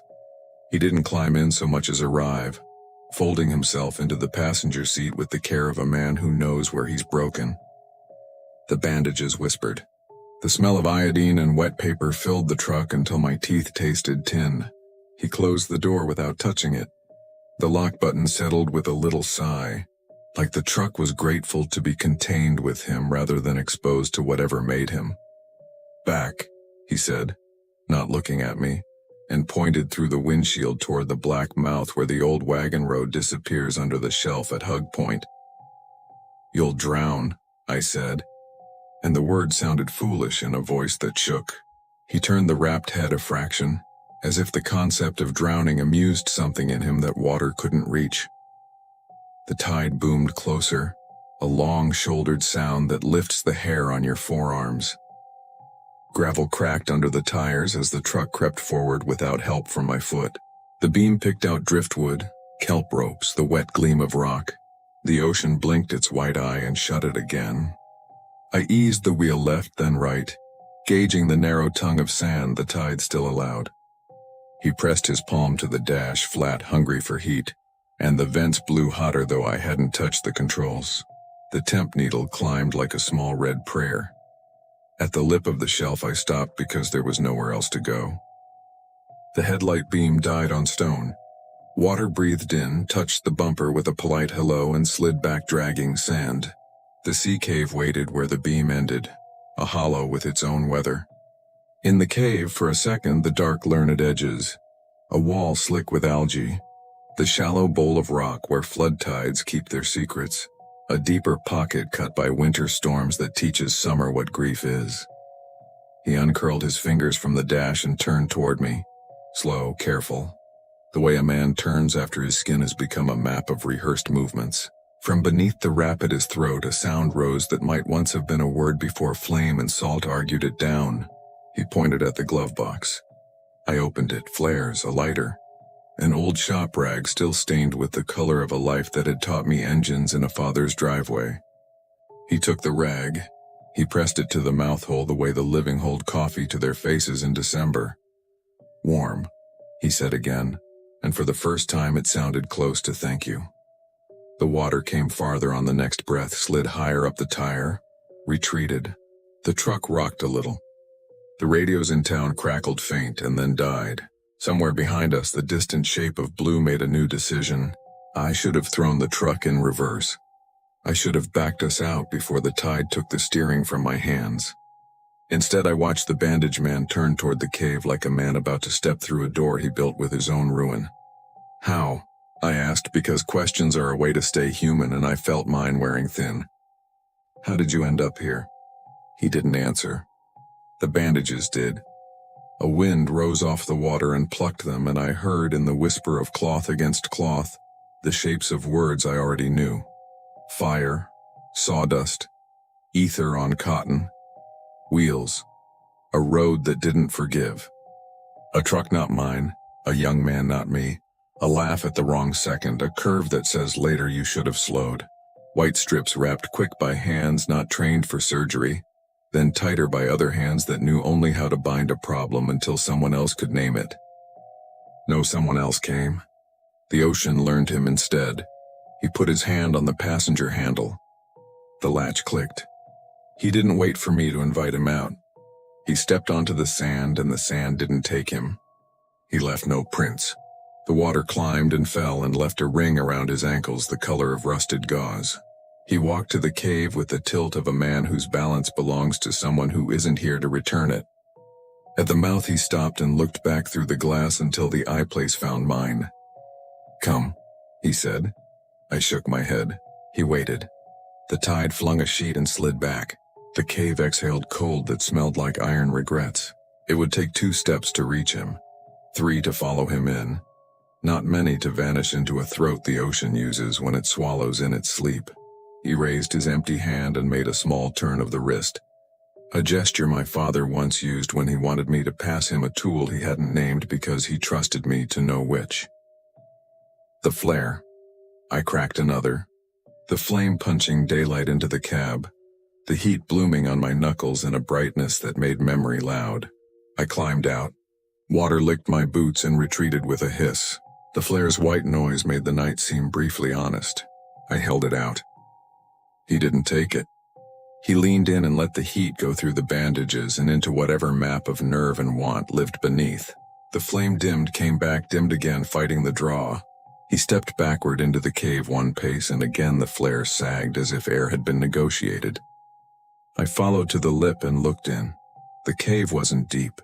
3 truck lengths. A stone bowl in the back where driftwood collects and dries long enough to lie about being dry. Black scars climbed the rock where fires had burned beneath tides that didn't care. In the bowl sat something that could have been a stump or a wreckage or a patient chair washed season after season into the only shape a cave knows. He stepped to it and sat.